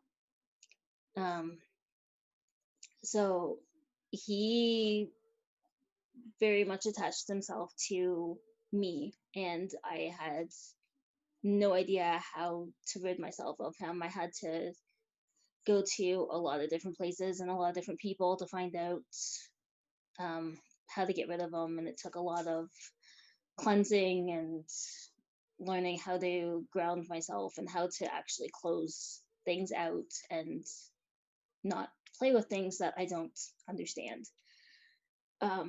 But the possession itself, I was okay, baby. Thanks for sharing. The possession itself, I was sitting in the lunchroom when I was in high school and was sitting with my group of friends, and just felt him enter my body and kind of try to push me out of it. So we were fighting for the space, and he kind of took my arm and stretched it straight up, and my friends had no idea what was going on, and then twisted it behind my back in a way that I would never be able to do, and actually popped my shoulder out of the socket. And then when I screamed in pain from that, he jumped back out of my body. It was just a quick control kind of thing. It was probably about 3 months after that that I finally got rid of him. But he was with me for a good 5 years before I was able to get rid of him, and he came with me through 3 different moves. So he was very much attached to me and not an actual location. But he was very parasitic, and I would not recommend anybody playing with things that they don't understand. Thank you, Amanda, for sharing. And again, you know, I'll literally just pass the talking stick here, and you guys are going to help just kind of continue to guide this discussion. This won't be a 5-hour podcast, so I think even if we're just ready to wrap up in about an hour from now, that's okay with me. You guys will be able to, again, we'll put in as much info as we can. But yeah, again, you know, just creating context for just allowing and holding space for Amanda to be able to share that. Thank you, Amanda, because already there, that's shifting the paradigms where, again, normally people would be like, I don't want to talk about it. I don't want to hear about it. If I ignore it, it's not real and it doesn't affect me, type thing, you know? And maybe in some cases that can be true, you know, like it's what you focus on is where your attention goes, so to speak. But at the same time, we're here to be able to create awareness, to educate ourselves, and to also to be able to make sure that we're developing a healthy relationship with this stuff. Because again, you know, when you're dabbling into some of these spiritual energies, it's important to be responsible, you know, in the exact same way if you were working with psychedelics or any of those powerful plant medicines and things like that, you wouldn't just like not be responsible with those. So when you're talking about, you know, like entities and seances and, you know, summonings and stuff like that, I think it's important to make sure that you're approaching it from a place of humility, approaching it from a place from respect, and ultimately listening to the wisdom of others. And if they tell you, you know, like either don't do that or just be very mindful if you do that, pay attention, pay attention, pay attention, pay attention, because we exist in this multidimensional reality. There's aspects to it that are still quite mysterious to us. Again, we've already kind of established that yes, there are these other aspects of entities and intelligence that kind of exist in our reality, but they're also in a separate reality, and they interact with us, and how they interact with us is still something that we're learning as well. And going back to even just the YouTube chat, and somebody let me know, just give me a thumbs up for whoever, or hands up, whoever wants to jump in next. You guys just let me know. And again, we're just popcorn style at this point. If anybody feels called to share, whether it be, we'll pass it over to Abbey then. Charlie was saying, because we were talking about the idea of like the old hag, and I was just kind of, again, hypothesizing, does this old hag exist as its own entity? Like, does it exist separate from us? But it seems to be that its existence exists only through us. Like, it is constantly hitching a ride, so to speak. So again, it's a very some of this stuff we'll do our best to be able to make sense of it, but some of it may literally just kind of be beyond our comprehension as mere mortal beings, so to speak, within this dimension. But yeah, it's still something that I'm piecing together, and I appreciate everybody being here so that we can continue to learn. Abbey, I'll pass it over to you. Go ahead, and if there's something that we talked about that you might want to be able to share some insights on. And yeah, again, just the context here, ghosts and hauntings, yes. Hauntings, be it a house, it can also be something where, I guess, bodies can be haunted. Is a possession literally just like the haunting of a body? Does that, I don't know, you guys tell me, does that make sense? And I did like the idea of what Amanda was saying, how sometimes what we see is literally like a memory stuck in a loop, which is fascinating, because you start thinking about this idea where it's like, wait a second, like we already know that like water holds memory. Why can't other things? And this is where one thing that's interesting, I was talking to my dad about this. Apparently limestone is something that really holds the energy of spirit and ghosts and stuff like that. So this is why a lot of the old houses, this is where a lot of them, they like really keep the energy of those spirits. And again, kind of like what Amanda was saying, they kind of get stuck on loops, and what we're seeing isn't even really like a ghost as much as it is just like a loop of a memory that is there. But again, we're seeing the reality in our base state with these filters on, but for those of us who have the filters peeled back a bit, these loops and these energies, they can sometimes become visually, you know, like something that we can witness.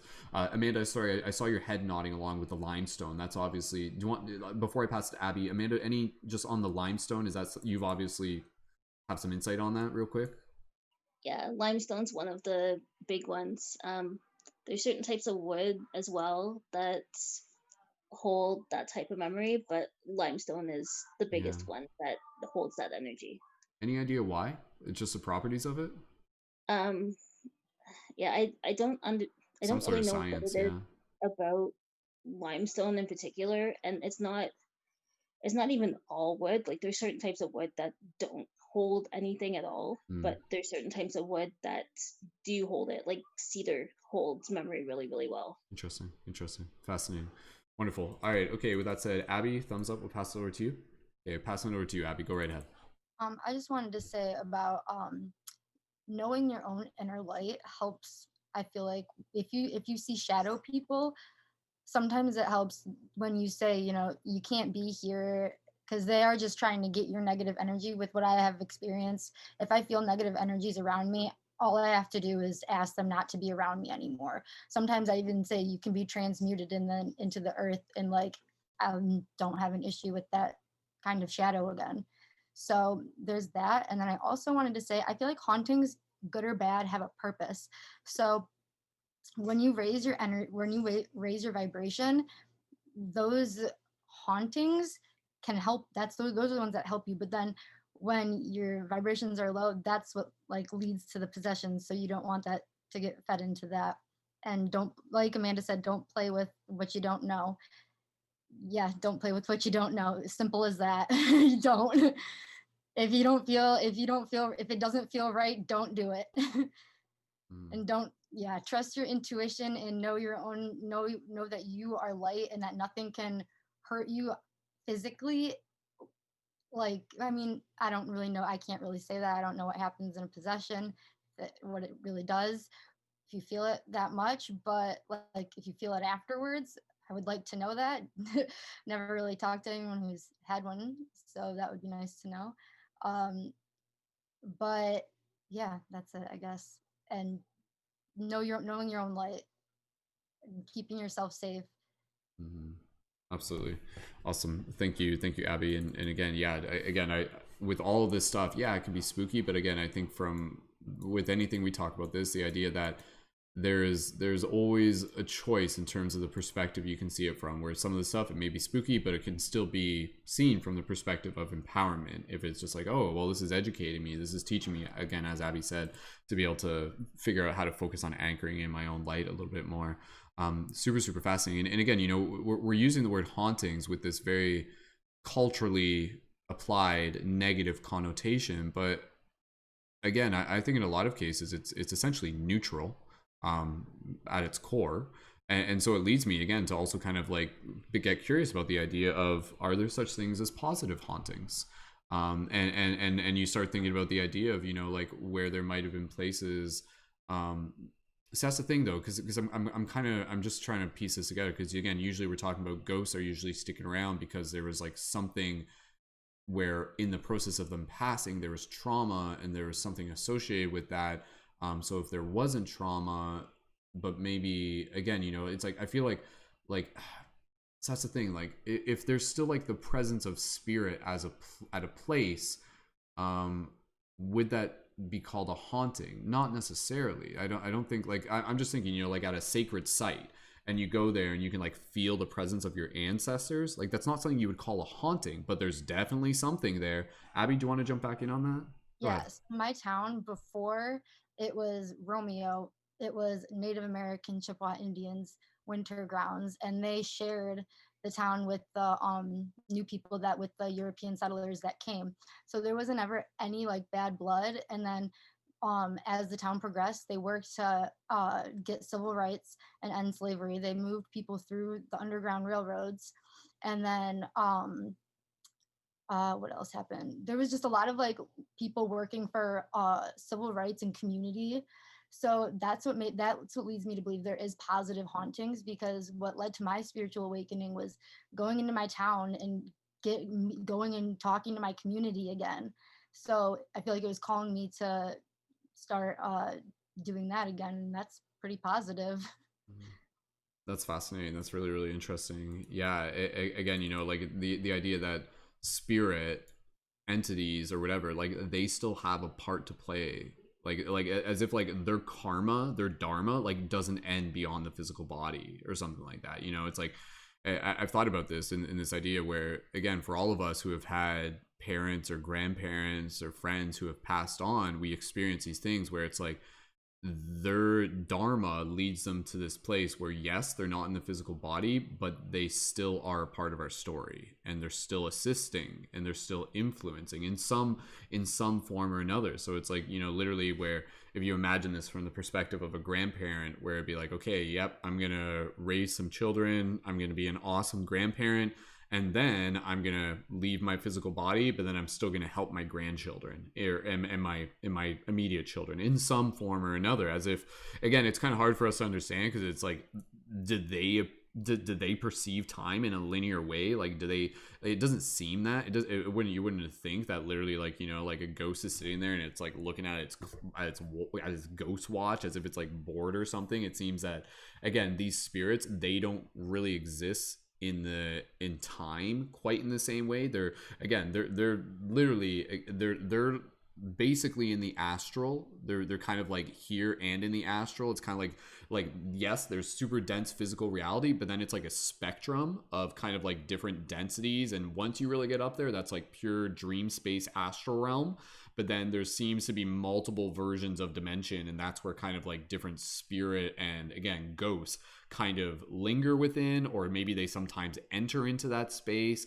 Because, again, you know, like I'm open to the idea that, yes, my grandparents, they assist me as a spirit guide, but I don't necessarily feel it's this idea that they're stuck here on this mortal plane, so to speak. So it's like, if a spirit kind of successfully kind of moves into that space, they can still kind of enter into being able to interact with this space when it's relative, or they enter in through the dream space and everything. But yeah, again, you know, this is going back to when we first started the conversation. I think it's important for us to be able to develop a healthy relationship with these spirits, and what does that look like? That's still what we're talking about here tonight. Who wants to jump in? Just let me know. Kristen, Kaci, Amanda. Kristen, go ahead, and we'll just keep bouncing around from here. Go ahead, Kristen. So I just want to say, Amanda, thank you so much for being brave and sharing your story. I can only imagine how emotional that could be. And so I just want to give you like all the props for being able to speak up and share about that experience. I was actually, it's funny because I didn't talk to my grandma about this, but I had a session with her yesterday and we were talking about spirit and healing. And she was telling me how her mother was very haunted by what she referred to as Satan, and how her sister, who was a twin, was possessed. And so what they would do was they would send her sister off to an insane asylum, and they would give her shock treatments. And so she would come back from the insane asylum and be cured, because the spirit, you know, or entity, whatever you want to call it, didn't want to be possessing a body that was locked up and experiencing shock treatments. And so she would come home and she would be totally fine. Everything would be great. But then the spirit would re-enter her and she would become possessed again. And so it was kind of this experience she had to deal with her whole life. And like I said, that's not mine. That's my grandmother and her mom and her sister that experienced this.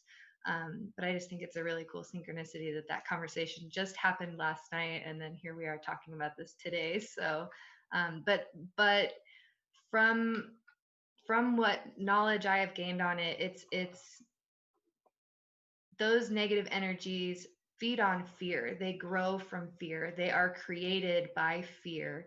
And so the more fear, and because, you know, if you break it down to the simple fact that everything is energy, right?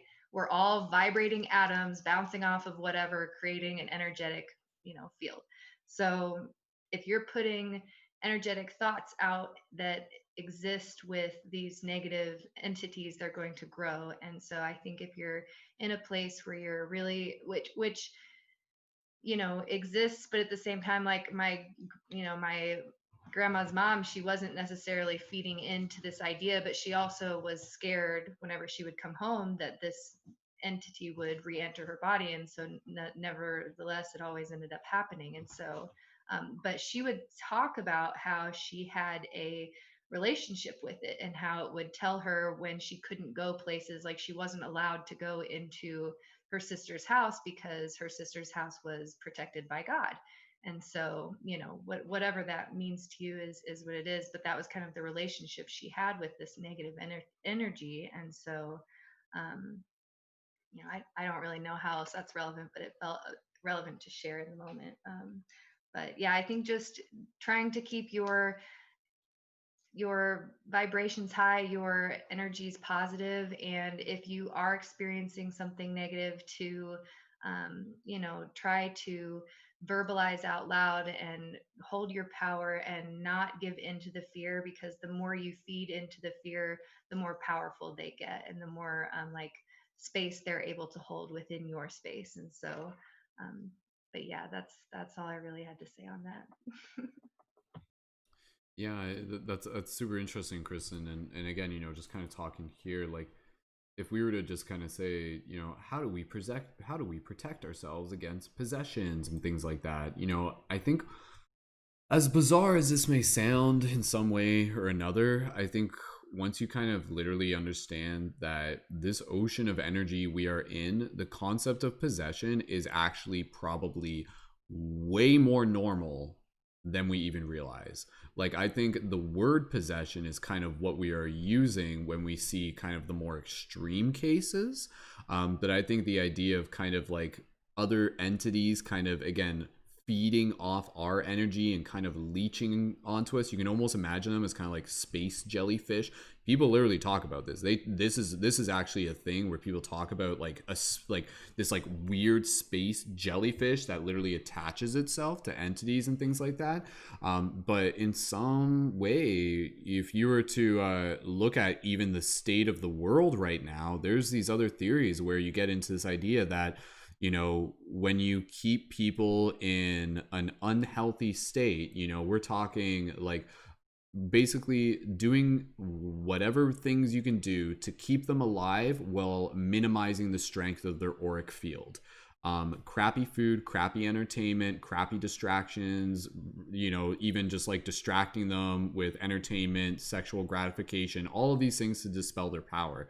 And then you kind of open up to this idea that, these humans are like, this is like old stuff that I remember talking about a long time ago, where it's like kind of conspiracy level stuff, but it's almost as if like, we've created a society where humans are literally being like harvested for their energy and stuff like this. And I know this is kind of getting off into that, but it just kind of gets back what I'm saying it for is more so this idea that let's assume in some way, again, if you want to turn off the broadcast right now, please, by all means.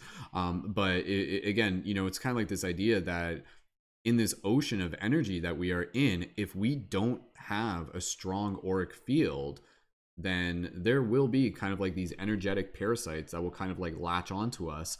And they show up in us in, like even in like thought processes, habits, kind of unconscious behavior sort of thing. Like they're there, but they work best when we don't even know they're there. But the ways to be able to help prevent them from even getting there in the first place is, again, to really use your conscious will to reclaim your role in the driver's seat, to start strengthening your auric field, to start raising your vibration. And honestly, again, it's not something where it's like, oh, do I need to go see a witch doctor? It's like, maybe you just need to change your diet, get some exercise, get some more sunlight, start hanging around people that are going to give a more positive influence, start practicing meditation and kind of bringing your will to this focus. And again, it's one of those things where it's like, if you kind of focus more on your inner truth and your heart center, then they don't really have they can't really latch on to things quite in the same way. Whereas if you're kind of like feeding into the fear, then it almost kind of like adds into the fear. But again, they kind of work best when it's like you don't even know that they're there sort of thing. But if you do know that they're there, then it's kind of like this idea of just kind of being like, okay, like, yes, maybe that's a thing, maybe it's not a thing, but either way, maybe this thing is actually here to be able to help move me towards the direction of being more sovereign with the choices that I'm making, to be able to help strengthen my own energetic body first and foremost, so to speak. So again, from that perspective of everything quote unquote happening for you, yeah, maybe these quote unquote entities that harvest us or harvest our energy and stuff like that, as weird as that may sound, that actually may be kind of just a normal thing that we don't fully talk about and we don't fully understand. But if anything, it's actually a thing to be able to keep us in check, to be able to say like, hey, like if you stray too far off the path, this is what can happen. You don't want that to happen. This isn't to scare you, but it is here to help motivate you to be able to say that, yes, there is all the more reason for you to be able to live in alignment, live healthy, live focused, live your passion, and live from your heart, so to speak.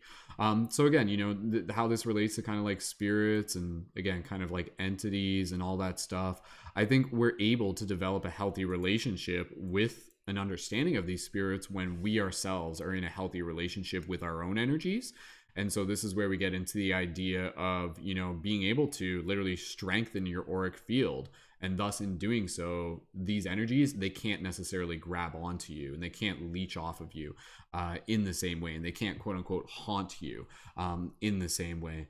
What do you guys think about that? Again, without us getting too far off the path here, because I know this is kind of taking us into a little bit of a branch. I mean, do you guys have, is this something you guys have thought about? Is this, again, because I feel like this is one of those things where it's like, we kind of know it, but we never talk about this because it's just so freaking weird, and it sounds freaking space jellyfish. I'm out of here. Screw this. Like, what? No thanks. Like, because it sounds weird, but this life is pretty weird. But again, we're not here to freak you out. We're here to be able to understand ourselves, and again, make this a way to be able to bring us back to a place of self-empowerment. So, Kaci, did you want to jump in? Was that, yeah? Okay, go ahead, Kaci. Any general thoughts on that, please, by all means. So yeah, that's how I've always thought it, like even as a little tiny child. What I did was placement of how your room exists. Like with technology, you shouldn't really have anything in your room like television because it'll mess with your sleep patterns or anything like that. But as a child, I put a mirror, and I use a mirror for like a lot of things. I'm actually afraid of mirrors really, really badly, like reflections or anything like that. As a child, I was able to see spirit through mirrors, and they were able to filter in and just freak the crap out of me, really. But how I have my room is I have my bed on the very far side of the room where I can see the door, but I have a mirror facing the door, like inwards kind of, and every time when I see a spirit through my door, they walk into my room, and the mirror kind of like sucks it up as a vortex. And that's how I was able to keep everything kind of just, it would help my sanity or like that kind of stuff, keep it on the down low. So I would feel like I was in power. I would feel like I was in control of what came into my room and what did not. So that could actually help a lot of people, just putting a mirror near your door and just use it as a vortex.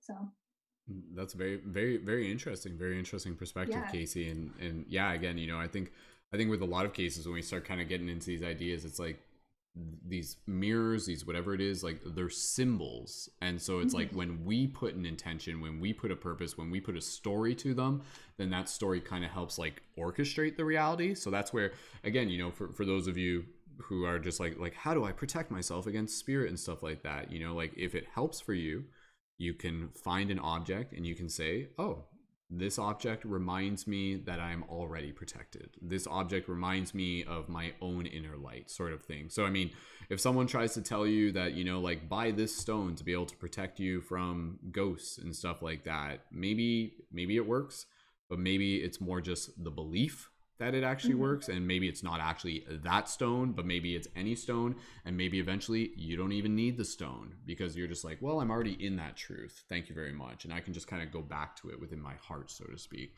But yeah, no, very, very, very interesting. And again, you know, I think again, like the idea of like spooky ghost stuff just brings us back to a place of responsibility to really be like masters of our own dream space.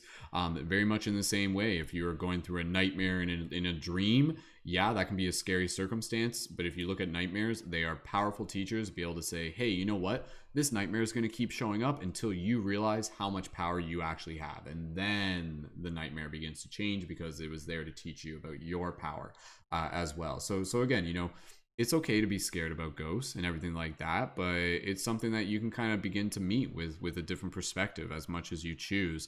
And yeah, just going back to the idea of like empathy for ghosts, I think is very, very interesting. Just give me an idea who wants to jump in next. We'll just keep chit chatting here for a little bit. One thing I was going to say, this is very again, you know, the idea of the Tibetan Book of the Dead, I always find incredibly fascinating, and I'm not an expert on it, but there is some information that again, you know, a lot of cultures, they actually talk about this idea where basically they live their life in preparation for death. Like literally, like the physical incarnation here is a way to be able to kind of like crystallize the spirit within the physical body, and then when the time comes, like they have kind of like consciously evolved their consciousness, they've consciously evolved their consciousness to be able to move through that stage of death with a conscious choice. And so this is where it kind of gets into a little bit of a territory here, where again, I know for some people they're like, I don't like this idea. Like, I don't like this idea.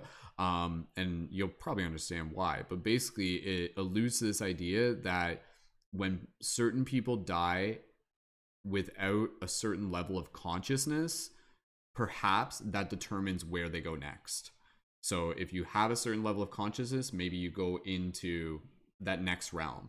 If you don't have that next level of consciousness, maybe that means you reincarnate. Maybe that's how it works. So it's like once you develop that higher state of consciousness, then you become that like higher dimensional, 10th dimensional being, so to speak. But until you've mastered that within this lifetime, it means you go back. And it's almost like some sort of like mechanism within this multi-dimensional mainframe soul growing machine sort of thing. But again, there's a reason why so many cultures are so fascinated by death, because again, it's another very powerful place for the journey, for the soul to be able to journey on. And again, and that's where I think for the reason why I'm saying that is because I feel like in some cases maybe that explains why some ghosts are here, so to speak, because they died without their consciousness being fully out of state where they were consciously able to move on, and then perhaps they kind of got like brought back into a loop. I'm not 100% sure. I didn't really write the rule book on this, but again, it's just something that I'm curious about. And obviously with the theme, it's something we can think about, but outside of this, it's not something that I think about all the time. But again, it's just another piece within this bigger multi-dimensional puzzle, so to speak. And again, also bringing it back to the reason of just being like, yeah, we're here to cultivate consciousness and to be able to help others do the same, and yeah, just to be able to help broaden our understanding of ourselves and the world around us. There's a couple other things I was going to mention in a little bit, even just related to like some spooky stuff going back to Gettysburg, and even how ghosts interfere or interact with electronics and things like that. But before I do that, anybody else feel like they want to jump in or add anything additional to the conversation? Again, just kind of like bring it back. Anybody got any other additional like ghost stories or anything? Kristine? Okay, we'll pass over to you, Kristine. Go ahead. I think Amanda had her hand up, but I definitely do have a really cool ghost story that just happened not too long ago that I would love to share. So Did you go right? Unless Amanda, did one of you? Sorry, did Abbey or Amanda? Sorry, I forget which one you said. Amanda, did you want to go Amanda, do you want ahead to go or? next? Okay, go ahead, Kristine. Okay. So this actually happened the week right before my birthday. So a few weeks ago, I was on a hayride with my family, and I've kind of opened the door, so to speak, to being able to connect with spirits, but I wanted it to be on my own terms, and so I've kind of like, for lack of better words, like I can kind of turn it on and off whenever I'm like ready to deal with it or whenever I don't. And so but it was my birthday and we were having a hayride, and we are going down old country roads on the hayride, having a good time. Everything's great. We're all just enjoying a nice fall evening, and the sun sets. And so we're down by the river bottoms, and the river bottoms down by where we're at is like a bunch of old like farmland, cornfield kind of sunflower area. And so we stop the hayride while we're down at the river bottoms to stop and turn some music on and have a dance and just enjoy the night air. And so we're doing this and we're having a good time. And I look over into the cornfield, just not really thinking much about it. And I saw a man out in the cornfield, like physically a solid man, straight as I'm looking at you guys right now. And I didn't think anything of it. I just assumed there was some man out in the field because it's hunting season. Maybe there's somebody out there hunting. I don't know. But at the time, I didn't really think much of it. I was just like, oh, okay, there's a guy out there in the field. No stress. Like, I'm just going to keep dancing and having a good time. And so I turned because I felt the guy kind of like watching us. And so I was like, oh, maybe we're doing something wrong, or maybe something's going on. And so I kind of turned to my dad and I was like, hey, what's up with that guy over there? And he was like, what guy? And so I look up, and sure enough, the guy was gone. He was not there. And so in that moment, I realized, like, oh, okay, I saw a spirit and didn't even realize that was what I was seeing until like after the fact. And I look up just to be like sure, to make sure there's like no houses anywhere nearby. We're out in the middle of like cornfield area. So it was just kind of like, like a lighthearted, fun ghost experience where it was like, yeah, I did experience a ghost, but like, it wasn't anything bad. It was no negative emotions. And it was just kind of funny to me that like I saw him, he was fit. Like I honestly thought there was a physical man standing there. It was not a illuminated figure. He was not see-through. He was solid as you and me. And then next thing I look up, he's completely gone. So I don't really have any good explanation for it other than it happened. And I can tell you, like, to document it, it 100% was real, because I asked my family if any of them saw it, and they were all like, nope, we didn't see anybody over there, Kristen. Like, maybe you've had a few too many beers, but definitely not the case. So anyways, that's my fun ghost story from a few weeks ago. Wow. One more story for the spooky record book. So thank you. And like even in then, like it's kind of like it's interesting when we start having the idea of like telling ghost stories, but it's like not even like yeah, it's spooky, but it's like almost like lighthearted at the same time, right? Like what happens when eventually it starts literally getting to that point where again, we're seeing ghosts and spirits, and we're just like a thing. Like it's just like they're here, we're sharing a space, and it's just like, oh, hello, like hi. And then it's like, oh, we're just like passing each other on the street sidewalk or something like that. Like eventually for some people it is kind of like that, and I don't know, maybe that's going to be something that we'll start hearing more about in the future. But again, I think there's a reason why in a lot of cases we as humans have filtered this stuff from our immediate experience, because again, I think it is something that without context it can be very jarring, it can be very concerning and very, again, unsettling and everything. But yeah, I mean, I think there is like kind of some there's a light and a shadow to this theme as well. And I think again, you listen to stories of children who literally talk about imaginary friends and things like that, and it's not something that they're scared of, but here they are literally interacting with a spirit, and in most cases, again, whether that spirit is something that's just like existing parallel to this reality, or perhaps it is like the spirit of a family member that has passed on. There's been I was talking to my dad earlier today, and he was saying that there was a story from his mother, my grandmother, and it was literally the story of my grandmother's sister having this experience where after their aunt died, where she was like sitting at the end of the bed having a full-on conversation with her aunt who had passed away, and they asked her to be like what are you doing, like you're just like sitting there talking to no one. There's like, no, I'm sitting here like talking to the aunt and stuff like that. So again, for some people this might be something where it's just like, no, this is just a reality that only exists in movies like The Sixth Sense and everything like that. But again, for other people, I think it's something that is incredibly real, and that's why it's important for us to be here as a community, because again, very much like what we were talking about last episode with the psychic phenomena, there will be experiences where you'll be like, whoa, this is a little unsettling.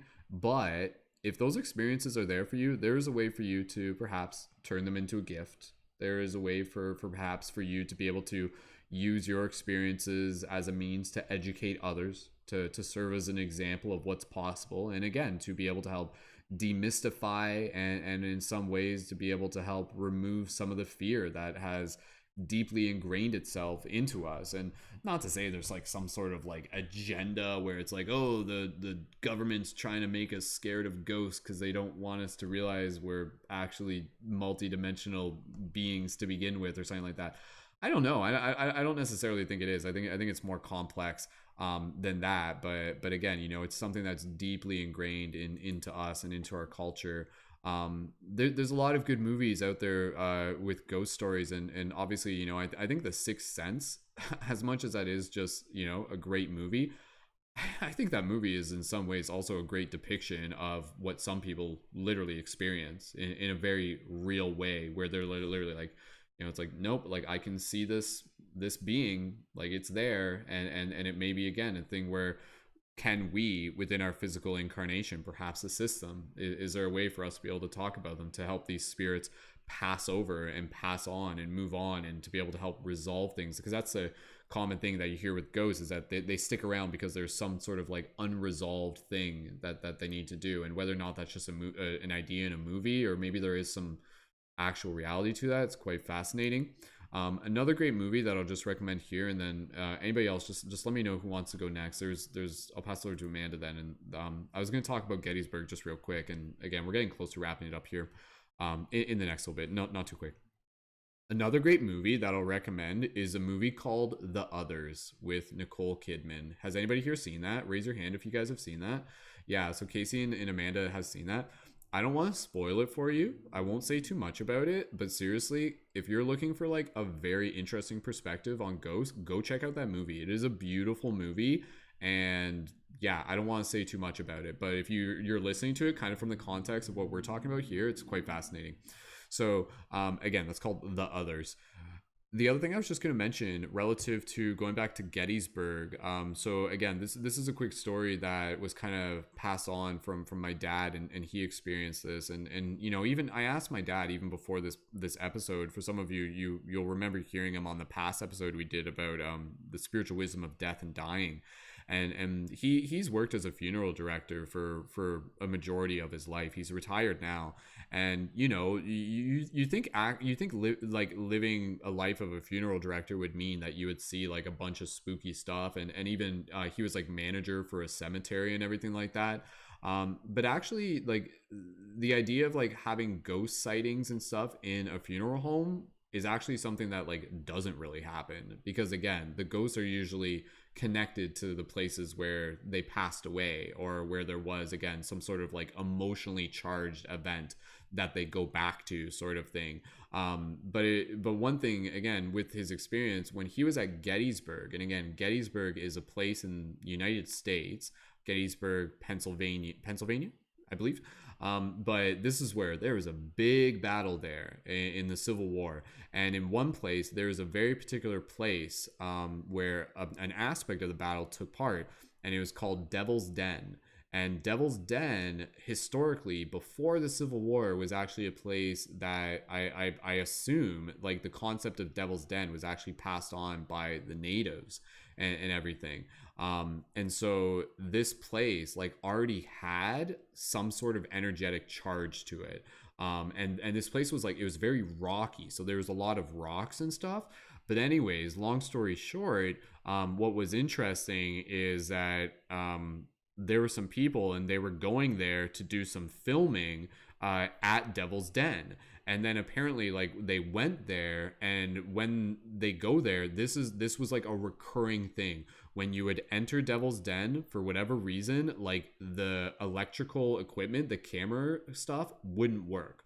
Like, for whatever reason, it just wouldn't work, but like in like a spooky way. And then when you would leave the area, suddenly it would start working again. But he said that, like, he was like meeting some people, and they experienced this, and just like the look on their face, it was just like very, you know, kind of like very like white. They're like, this is spooky.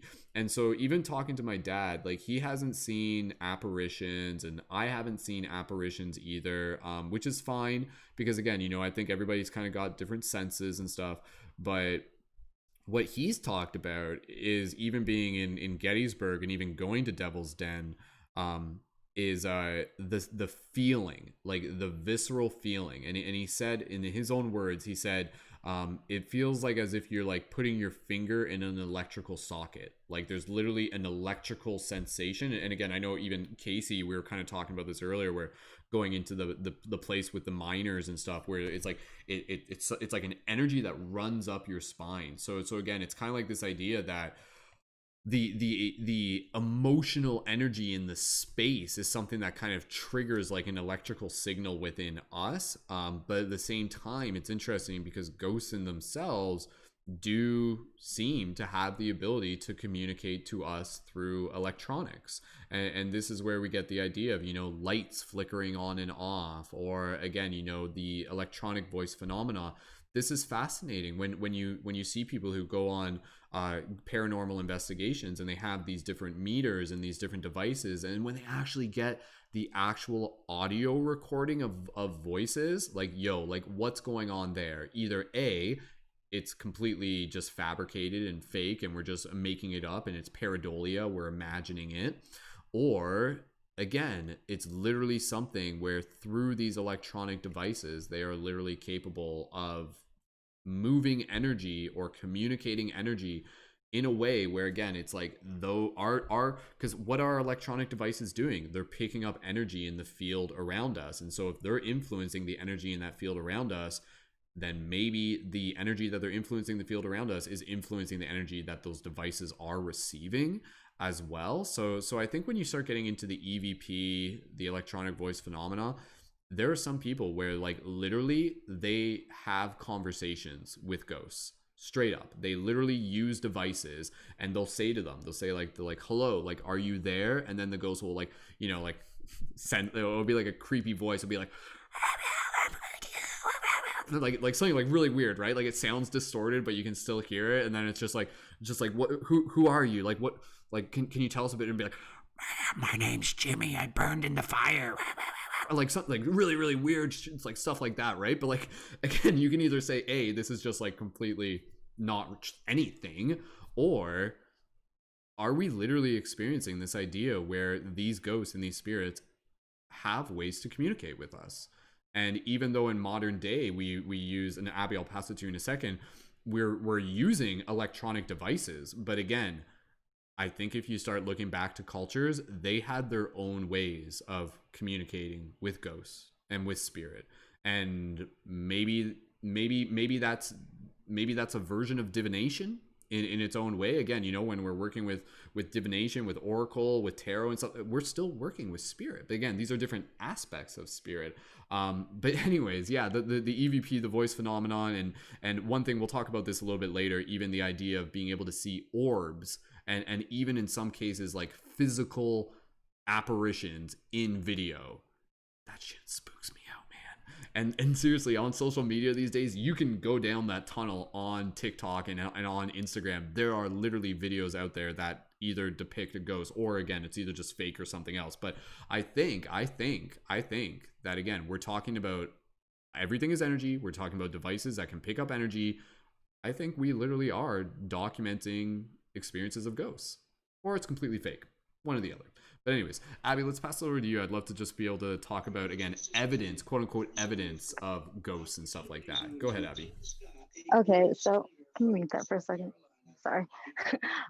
So me and my mom went to go see a psychic one time, and we noticed the paranormal stuff in our house all the time, and it was lights flickering and the times being changed on the clocks downstairs. And we went to a psychic, and she confirmed and told us that it was my mom's ex-boyfriend who had passed. And there was another ghost in the house. I don't know who she said it was, but they play with the lights and they change the clocks. And last night I was sitting in my kitchen, and I was thinking about how I wanted to make a TikTok about it. And then I looked down, and the clocks were different numbers. And then I tried to get it on my phone where it said it was the time. Like, it said like 8:33 on my phone, and then like 8:34 on one clock, and then 8:36 on another.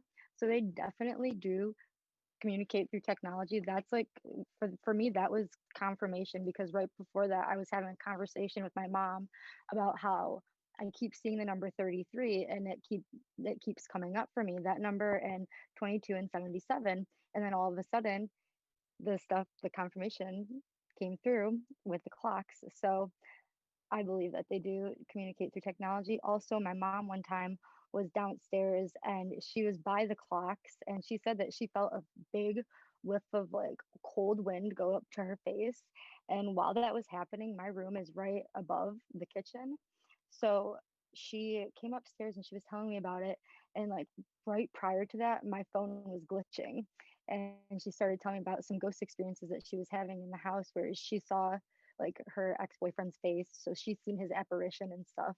And uh yeah, that's pretty much it. That's all I have about communicating through technology. That's really interesting. Have you ever, either maybe you or someone you know, have you ever seen people who have had like the electronic voice phenomena? Has that ever been something that has come across your reality? No, I have looked it up to get them myself, but when I started this, I saw people doing it on TikTok, and I was like, I don't want to bring that into my house. Yeah, yeah, yeah, I yeah. didn't feel comfortable with it. I don't know. I mean, I love paranormal investigation, but I don't know. I'm not comfortable enough myself to try a voice box or EVP, but someone's Mhm. got to.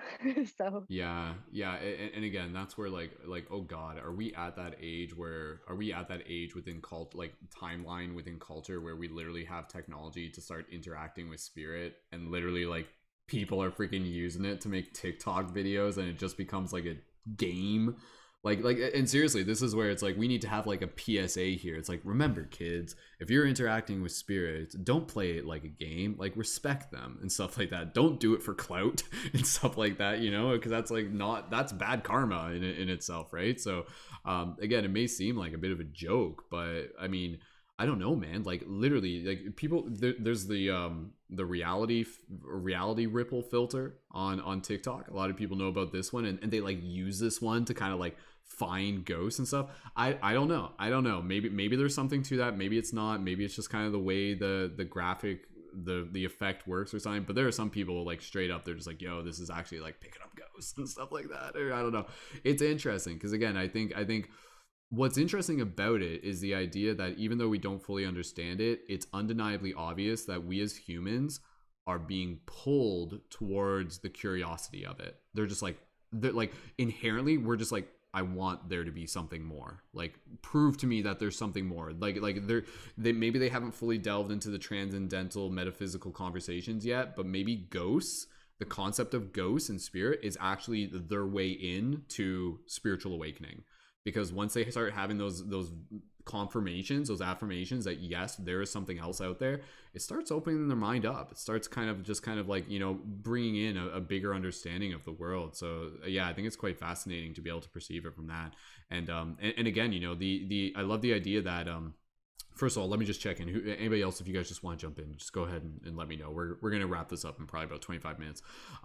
Again, the phenomena of orbs. This is a very interesting phenomena, and this has been appearing pretty much since we started taking pictures. I don't know, maybe not really the old ones or something like that. But again, with the concept of orbs, it's very, very interesting because it's like whether or not those are ghosts, but they're definitely something, they're an entity or something like that. And we talked about this in a previous episode with the fairy folk, because again, you know, like I think what we're seeing when we see those orbs, this is my simple explanation of it.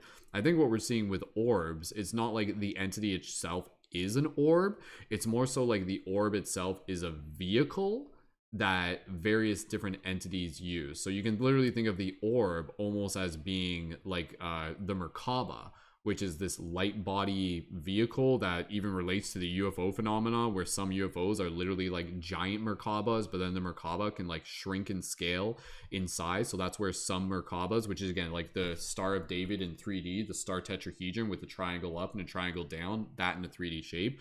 This is like a pattern that surrounds our body, and so maybe some entities literally like fly around in their little Merkabas, and they're like in our space. And again, I'm not trying to freak you guys out, but they're probably like they're all around us all the time. Like it's like being under the ocean. Like it's freaking like planked.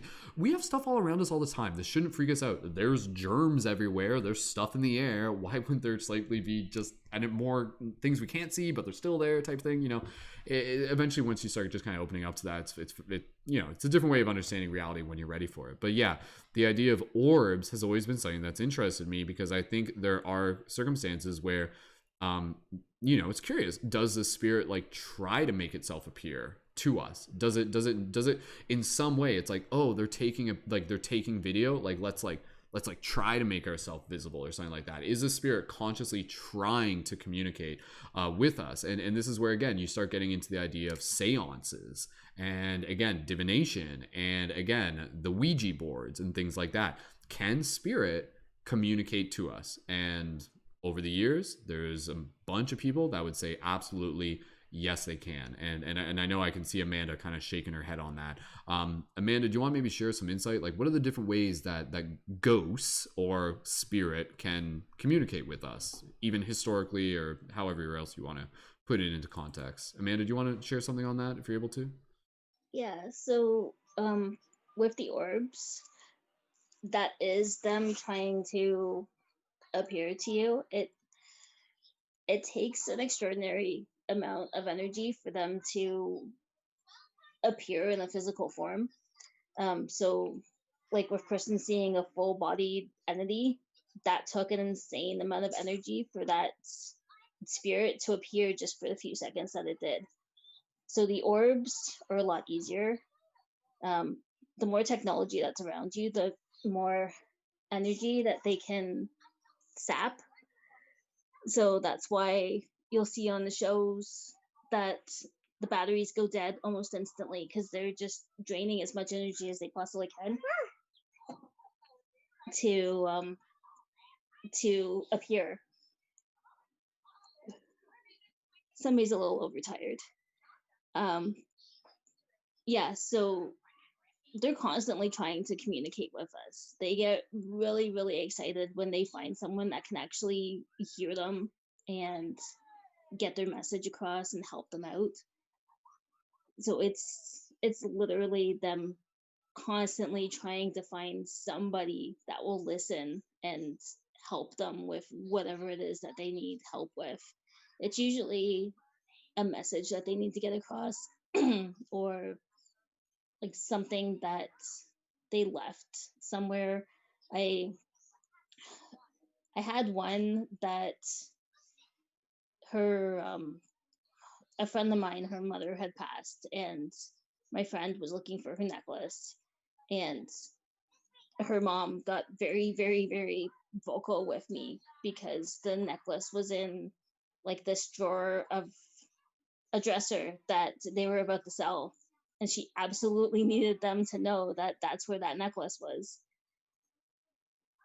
So they get very excited when they can find people that can actually understand them and can pass the messages along, because they can't otherwise. That's so fascinating just to be able to hear that. And again, that's where it kind of opens up to this idea where, you know, for some of us, not all of us, but for some of us, it may be literally on this path where it's still our free will to be able to say like, hey, you know what, like, I'll help you out because I can kind of tap into this energy. It's a gift that I've been given, and for some people it literally may be a thing where it's like, yeah, you know, part of my reality, not yours, part of my reality is literally helping spirits and helping kind of convey messages and being a medium, being a messenger, which is, again, that's incredibly fascinating. And you know, outside of this podcast, other people would tell you that's incredibly crazy. But at the same time, you got, you know, people like John Edwards, and this is like, you know, it's actually, it's starting to become an actual like common thing. But again, I think it's still just something that we're not entirely familiar with, and in the context of it, it still isn't there.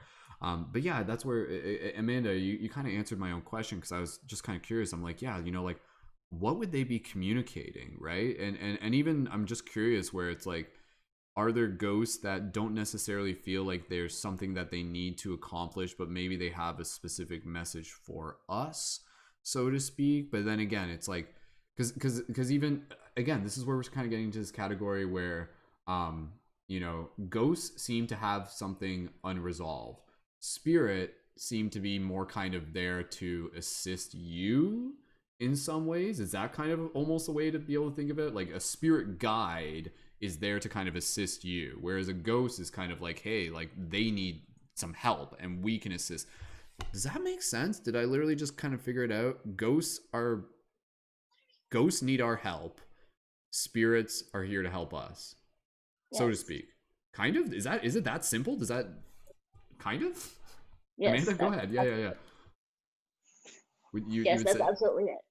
Okay, that's interesting, and again, whether or not it's fully our dharma to be able to help those ghosts is, you know, like, something that we won't really know until we're at that point. But yeah, that is really interesting.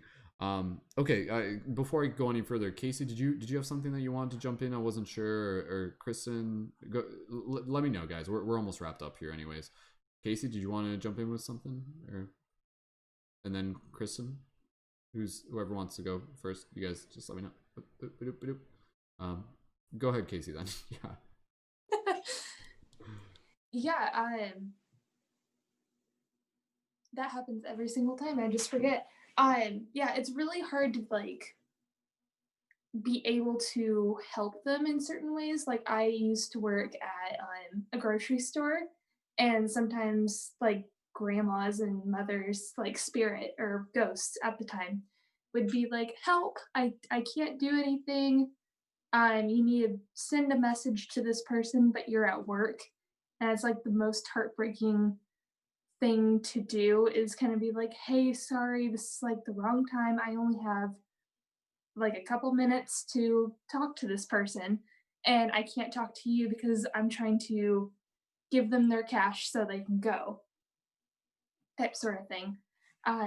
Also too with the technologies of like EVP, that kind of stuff. Telephone wires are really like high. If you have a house or like a neighborhood that's in like a really bad area with telephone wires, if that makes sense, where it's like emitting all that energy, that could make a place even more amplified. So I wanted to throw that in there too. Interesting. Yeah. Again, kind of like with what Amanda was saying, like where there is electricity, they seem to kind of like ride that electricity. They use the electricity almost as a way to move energy or to send energy or to move with the energy or something like that. I don't know. Seems to be that way. So that's interesting.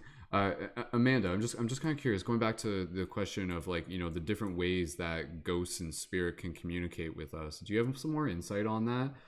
Even just kind of ways that aren't necessarily like relative to modern day electronics and stuff like that. Because I mean, again, I think we can think of like, like dream time would be an obvious one, but within this waking state, maybe what do you think are some of the other ways that either ghost or spirit can communicate back to us?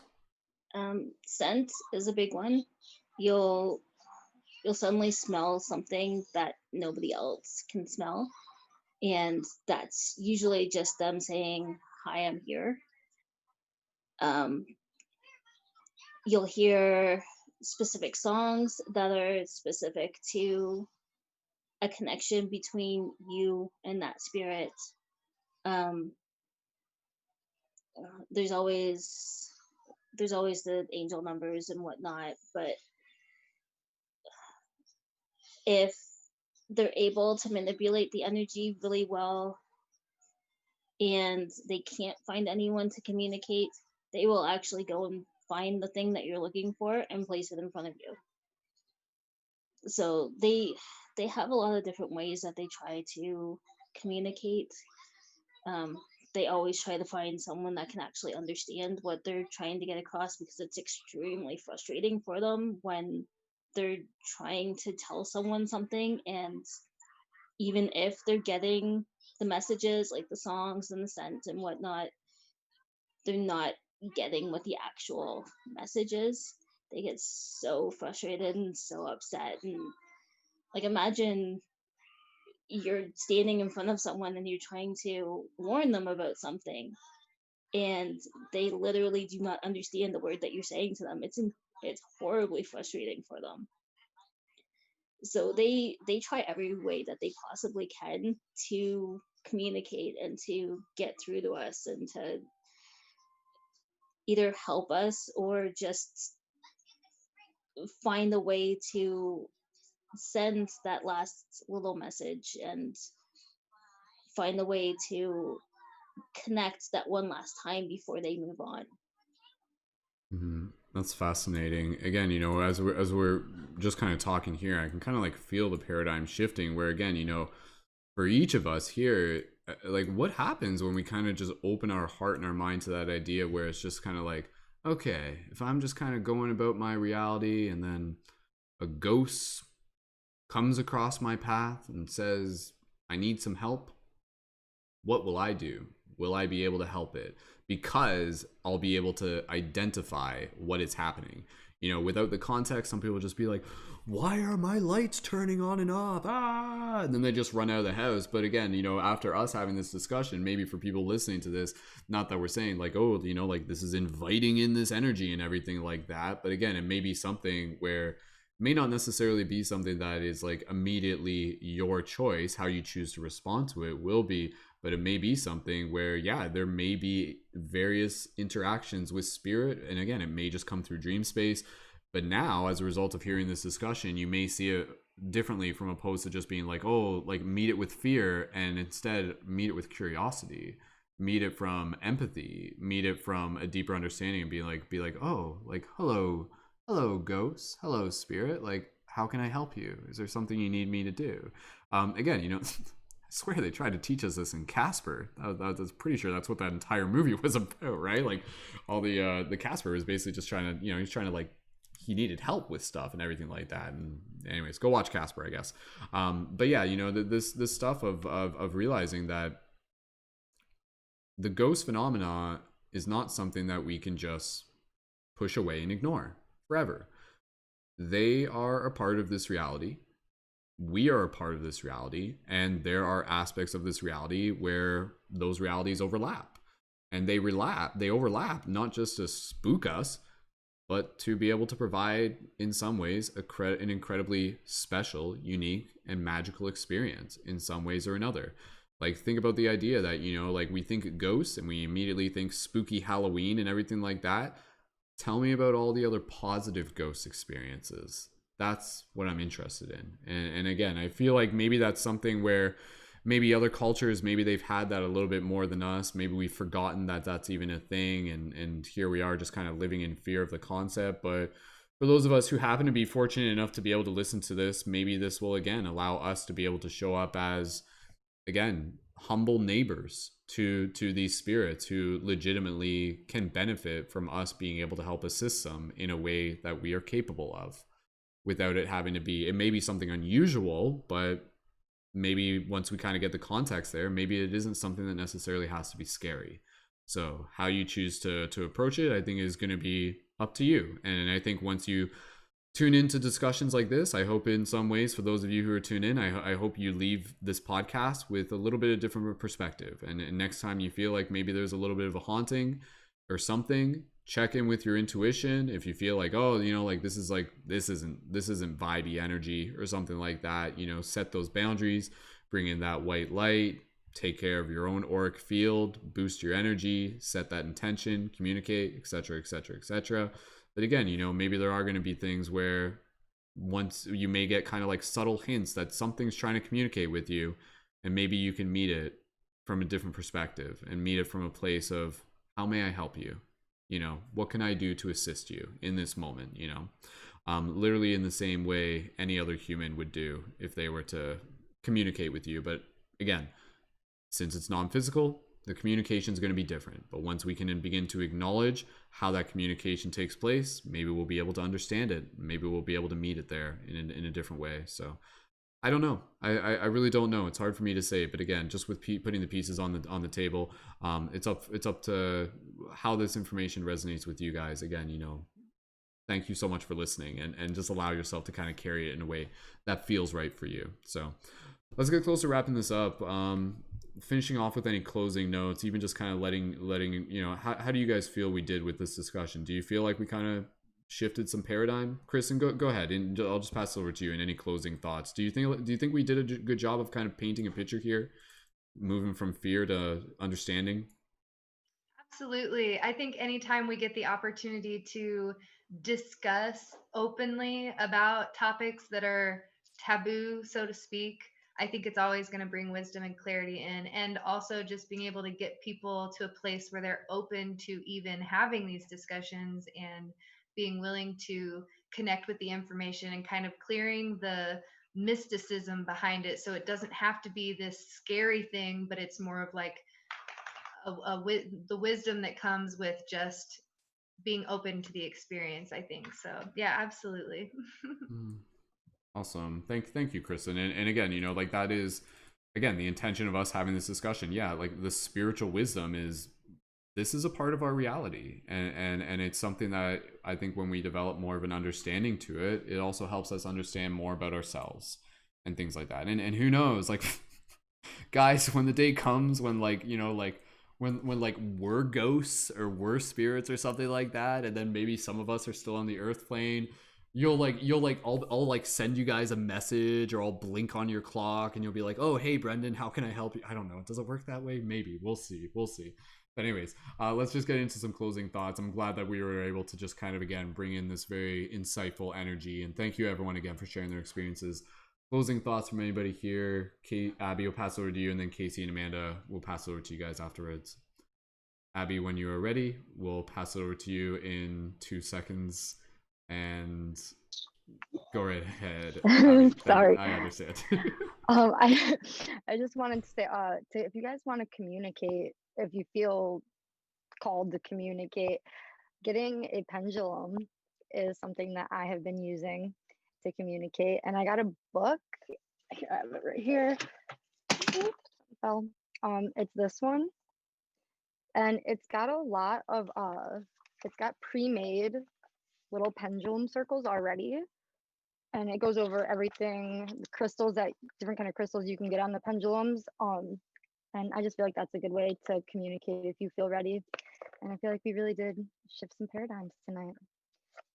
Awesome. So thank you guys for holding space. Loved hearing all of your stories. Thank you as well, Abbey. And absolutely, I was thinking about the pendulum thing because we only briefly talked about it, but yes, like relative to the divination concept, where I think again, you know, pendulum probably would be one of the most accessible ways for us to be able to communicate with spirit. Abbey, can you just maybe explain a little bit from your understanding of like why the pendulum works and what's actually happening? Because my understanding is that it's such a subtle thing that it can be influenced through this energy that is also kind of coming through us, but maybe it's the space around us. I mean, what's your perspective on why the pendulum works? So it's coming from the heart. You have to be grounded, coming from the heart space. You have to be centered and balanced, and it's coming through your energy field, but it's connecting with the other energy fields around you. So that's how it influences the answer. So you just ask it the question, and you're going off of your energy field, and then the other energies around you, it'll move. And if you have one, you will notice sometimes it is completely straight. It will not move at all. It'll have days where it will not want to talk to you. And then other days it'll be swinging back and forth. Sometimes I even notice it swinging like just very slightly. I don't know if it's because there's like a breeze, but I keep my crystals underneath it, and sometimes I do notice slightly it'll just like start like swinging a very, very little bit, but that could also just be a breeze because it's supposed to go off my energy field and the other energy fields, but maybe there is so much energy that it does want me to communicate. So that could be it. I don't like to rule that out.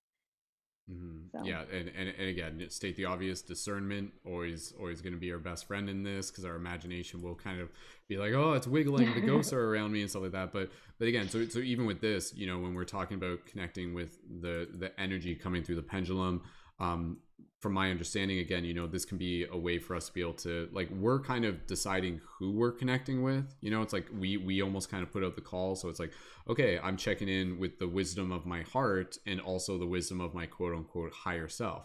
But in the same way, you could say like, okay, I'm using this pendulum right now, so like putting out the signal where it's like, ghost of the person who's in this house, if there's something that you feel that you want to be able to communicate with, now is the time. And you kind of like invite in the energy. And then from my understanding, again, the pendulum works in a very simple way where, like you said, you can literally have a map where you hang it over top, and it has words on the map where it's like, you know, yes, no, maybe, sometimes, but literally just simplifying it even just on your hands, where again, I guess we're just getting into pendulum 101 stuff, where you're holding the pendulum, anchor into your heart, take a few breaths, set that intention with what particular energy you're inviting in, be it higher dimensional guides, or again, I guess in some cases, maybe a ghost, a friendly ghost, a ghost who needs a little bit of help, and you're just like, okay, show me yes, and then it will move in a certain direction. It might be left, right, it might be spinning counterclockwise. It will show you, and then show me no, and then you kind of establish a baseline, and then from there you can begin to kind of like ask it questions. I guess, is that in alignment with your understanding? Is there anything else? Yeah, that's pretty much it. In the book that I have, there's even a circle with the alphabet. So, I mean, I've had one day where I felt like I had a spirit that I knew that was trying to connect with me, and I wanted confirmation to know if it was that person. So I went to the book and I asked for the initials of who was trying to connect with me, and it was that person. So there you can even make your own. It can That's why it's so cool. You can like ask it questions about your past life. You can ask it questions about anything you want, really. Yeah, that's fascinating, because I mean, like, if we're literally taking it from that perspective, it's just like we could literally just have a full on conversation with a ghost using a pendulum. It seems like that possibility is there. The only thing that's stopping us is us just being able to say, no, this is stupid, this is crazy, this is pointless, it's not worth my time. But again, if you're in that heart space, maybe it is.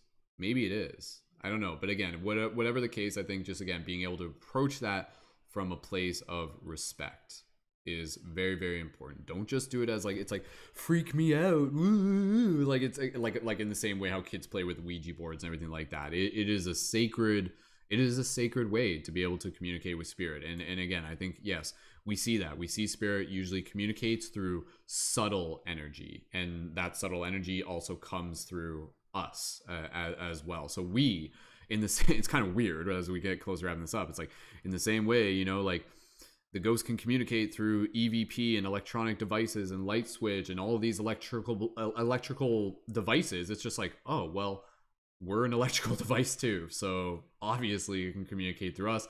And again, as Amanda was saying, it can communicate, and even as we were talking about earlier with Kaci, it communicates through our senses, it communicates through our feelings, through our intuition, through our chakras, literally through the different energy centers of our body.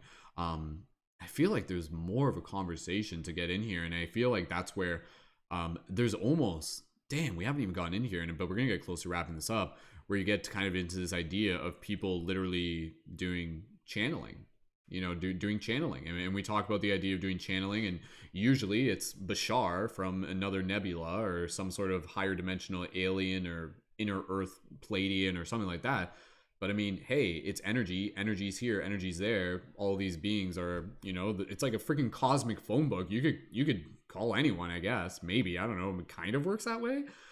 Maybe not. Probably not everyone. Probably not everyone. There's probably some lines that you just do not have access to at our puny human mortal level. But anyways, I mean, I'm just kind of talking out loud here, and maybe Amanda, if you have any insight on this. But again, you know, the idea of some people, from my understanding, they can kind of get into this state where I guess this is, geez, like how do we not talk, well, we kind of talked about this earlier, but again, mediumship. You look at people who literally they're just like, okay, I am getting a message from your grandfather. He is telling you the remote is under the couch or something, like, you know, like something like remedial or something like that. But again, what's actually happening there? Like that is information being sent, coming through our electrical device of our body. And as a result, again, like this is mainstream, right? People are literally just like, oh, this is my deceased relative speaking through another person. This seems to be another way. I mean, without, we'll talk about this for a little bit more. What do you guys think about, again, even just that? Has anybody had any experience with that? Has anybody want to share? Amanda, and then okay, well, it looks like we're not done yet. So we'll keep going, but we'll get it wrapped up soon enough. Amanda, go ahead, and then anybody else. I'd be curious to hear your thoughts on this. Yeah, I'm a channel. Of course. Yeah, so it very much does not work that way. Otherwise, I'd be having conversations with Kurt Cobain on a daily basis. Yeah, so I can connect to pretty much anybody's energy, but I have to have that connection. Like when there's something big going on in the world, I connect to everyone as a collective. And that gets insanely overwhelming. But like if everybody is feeling the same thing at the exact same time, then I will connect to that energy and that all comes pouring in, and then I have to take a break for about a week. But just normal everyday channeling, I can, if I'm in the middle of a conversation with somebody, I will automatically connect to their spirit guides if there's messages that need to come out, and just say the messages. I have no idea what I'm talking about. I have no idea what these messages mean. They just come out, and I'm basically just a channel. I'm just there to let them speak through me, essentially. But like I can't just randomly pick somebody out and start getting messages from them. They have to actually want to send a message. So it has to be that mutual connection going on. You can't just kind of pick and choose, unfortunately. It's not necessarily a telephone, it's like a one-way radio, I guess. Right. Yeah, exactly. You're just there to receive whatever instructions are kind of coming through and stuff like that. But I mean, at the same time, could you theoretically like prompt questions? Yeah, I can ask questions if they're already talking. Like technically I could, if somebody wanted to speak to somebody, I could ask if that person is available to speak. That doesn't necessarily mean that they're even still around, because they may have reincarnated. And it doesn't necessarily mean that they have anything that they want to say. So I can absolutely try and reach out to somebody. I just don't necessarily connect to them.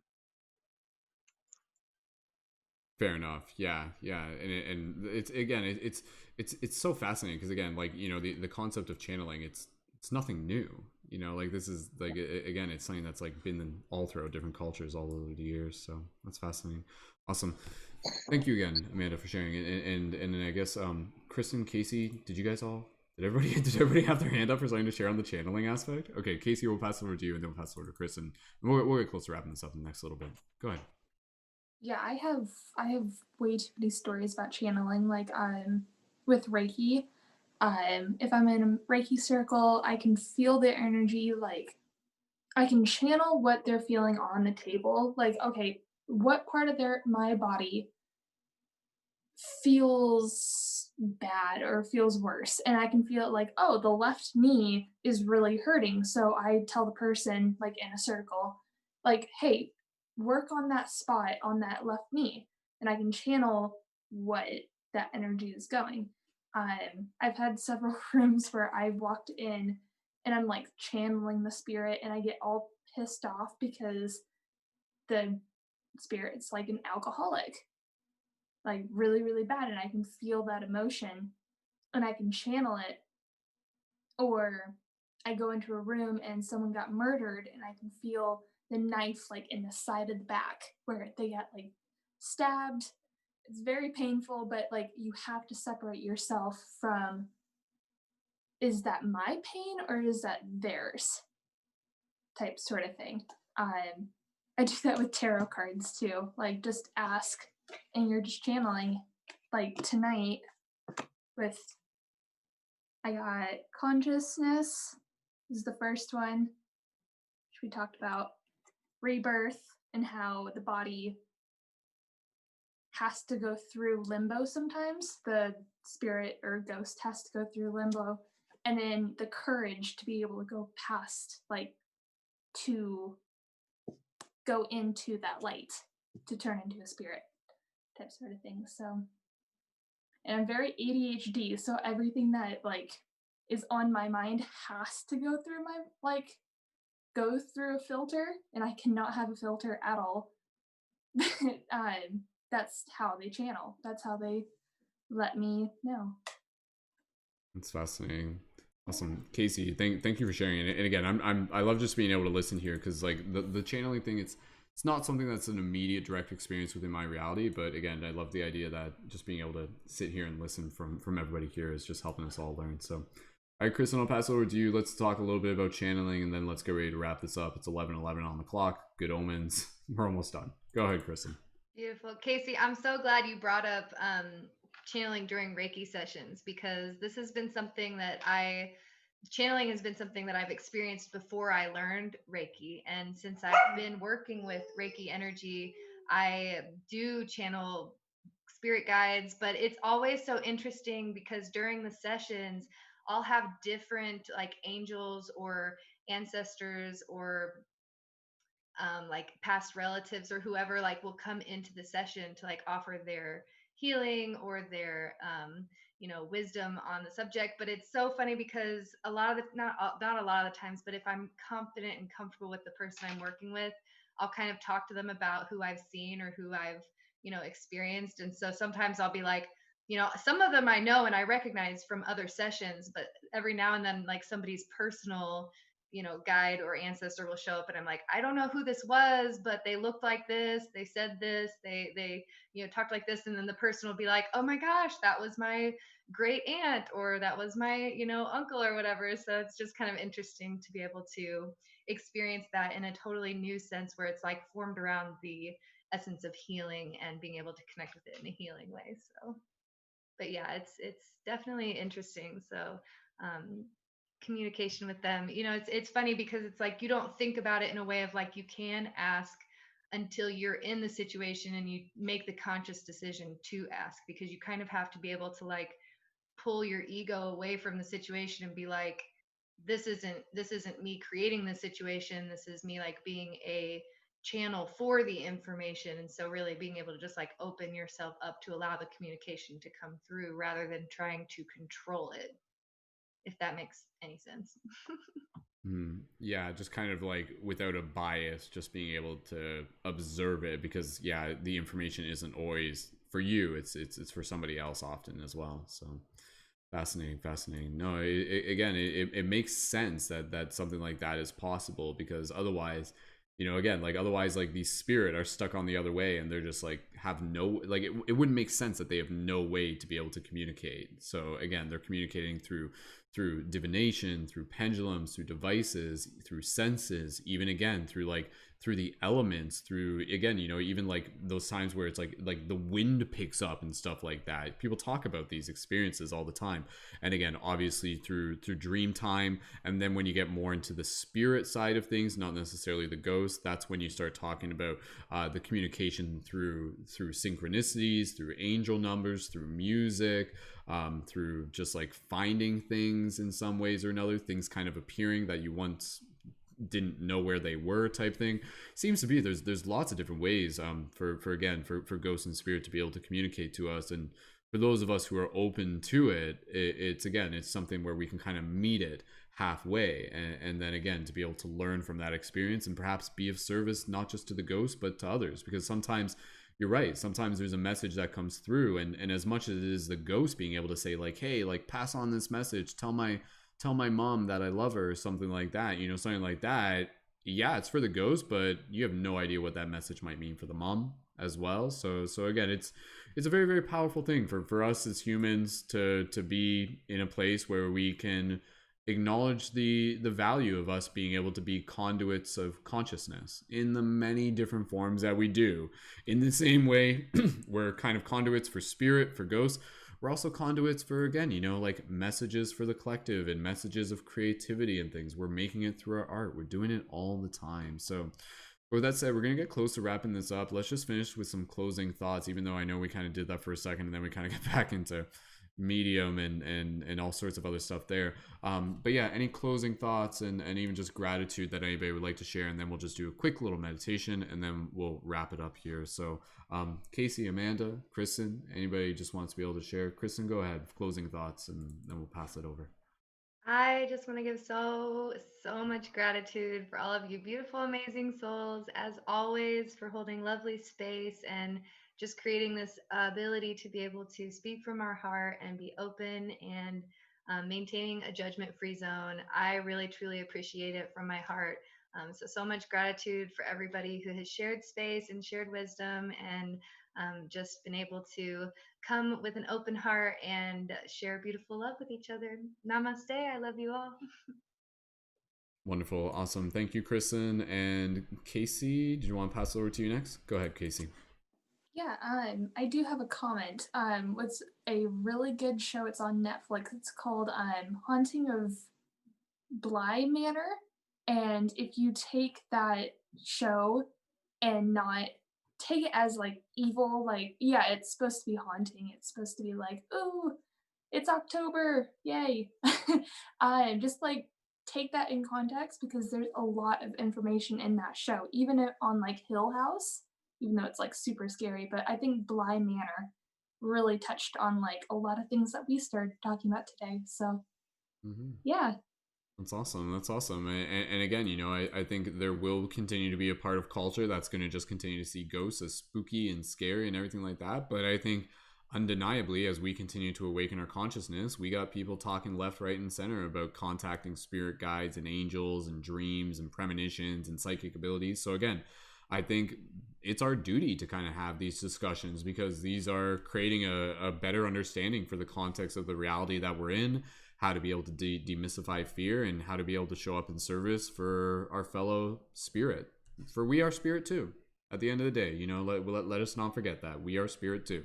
So we are here amongst our relatives, amongst our family, amongst our friends, be they in physical form or otherwise. Our journey is still one of a shared adventure. So Amanda, would you like me to pass over to you for any closing thoughts and gratitude? Feel free to do that now. Go ahead. I just really appreciate everyone being here and having this discussion that even 10 years ago we wouldn't have been able to have. So it's just really exciting that we were able to do this and have this for future generations, even to look back on this and have the education available.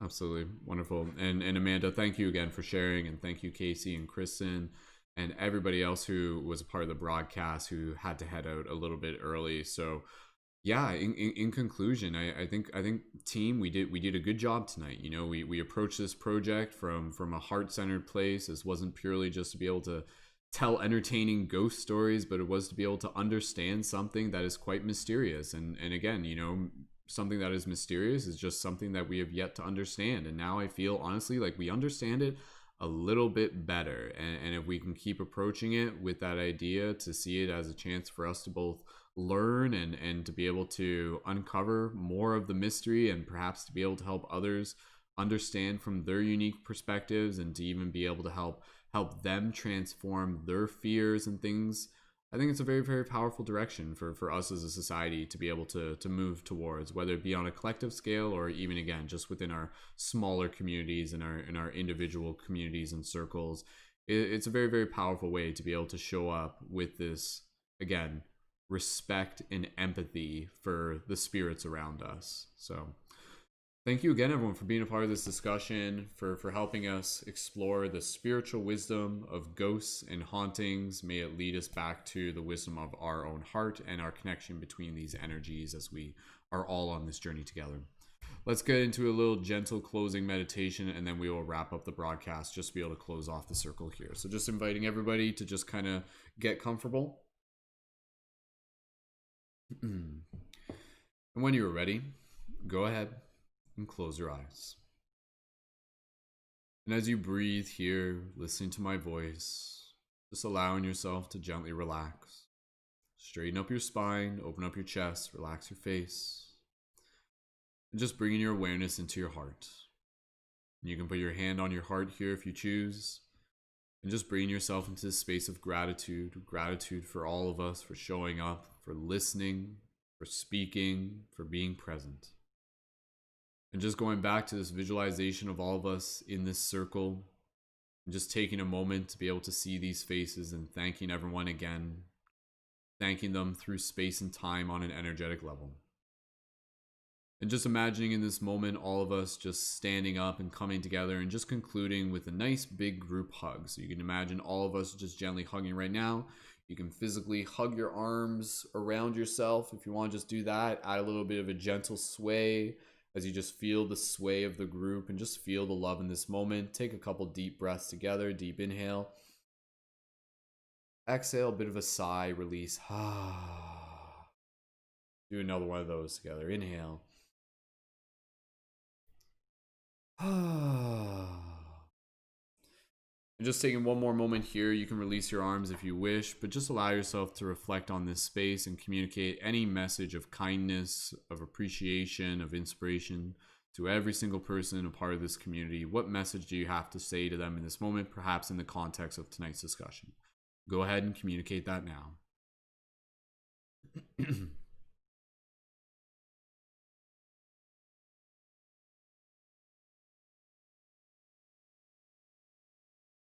Beautiful. Just taking one more moment, thanking everyone again, and you can imagine this gentle group hug slowly releasing, and just taking this last opportunity to be able to just carry this energy with you, carry this feeling, carry this love, carry this inspiration, carry this compassion. And you can feel free to thank any of the particular members of the team within your imagination right now, walking up to them, saying thank you, telling them if there was something in particular that really resonated with you. Feel free to come up to me, say hello. I thank you again for showing up. Feel free to imagine sharing a hug if you wish. And with that said, just allowing you again to be able to know that this space here within community is something that will continue to be present within our hearts as we continue to move forth on our journey throughout the days to come. So just concluding this meditation, bringing this energy with us, being in our heart space, thanking everyone once again, and taking a moment here, one last extra moment to be able to express our gratitude to the spirit, to the ghosts, to any of the energies that we speak of, and just allow us to be able to say thank you to them in a way that is comfortable for you, and to be able to express your compassion for them.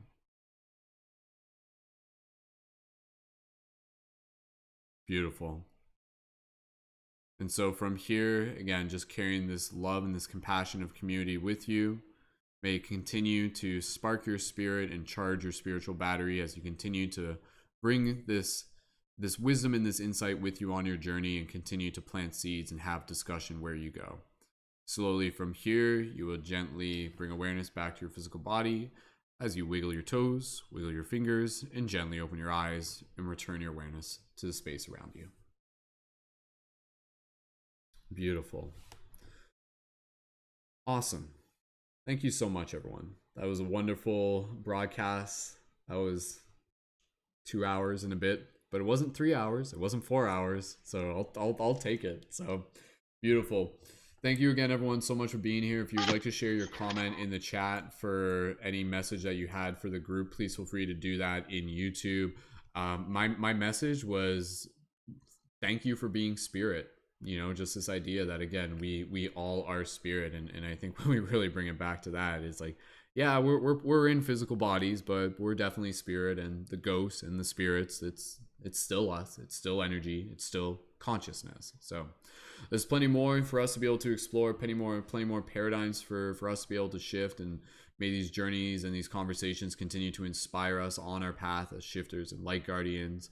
So on behalf of myself and everybody here on the entire team, thank you so much to all of you who are tuned in, who listened, who add your support in all forms. A reminder that you're welcome to connect further with the community by joining our Discord server. You can find the link through the YouTube info, as well as a link through my profile if you ever follow me on Instagram and TikTok. You can join on Patreon with a monthly contribution at the $11 level. You can join as a leading member and get further involved with the community, join on air for these future podcasts that we do every Thursday, 8 p.m. EST. You can check us out on on Spotify at Paradigm Shift Radio, and you can check out other links for our shop, plus most importantly the links for the featured creators on this episode, so you can be sure to connect with them further, and if you feel called, even feel free to maybe send them a DM of gratitude as well. So with that said, next week's episode for October 29th is going to be on the spiritual wisdom of Halloween, but it will also be like a bit of like a party at the same time. So bring your costumes, dress up. We'll have a little Halloween shindig here. And yeah, I'm looking forward to it. So in the meantime, we'll see you guys around. We'll see you in the Discord chat. Thank you so much again, every single one of you, for being a part of this beautiful community, this beautiful team. And on behalf of myself and the rest of the shifters, thank you so much. Keep it shifty, and we'll see you in the future, guys. Go ahead, send some love, make some noise. Go ahead and do some little wolf howls. Arr, arr, arr. Love you guys. Woo, woo, woo, woo, woo, woo. Woo. Ghost noises. Woo. Beautiful. Awesome. Thank you so much, everyone. Keep it shifty, and welcome to the future.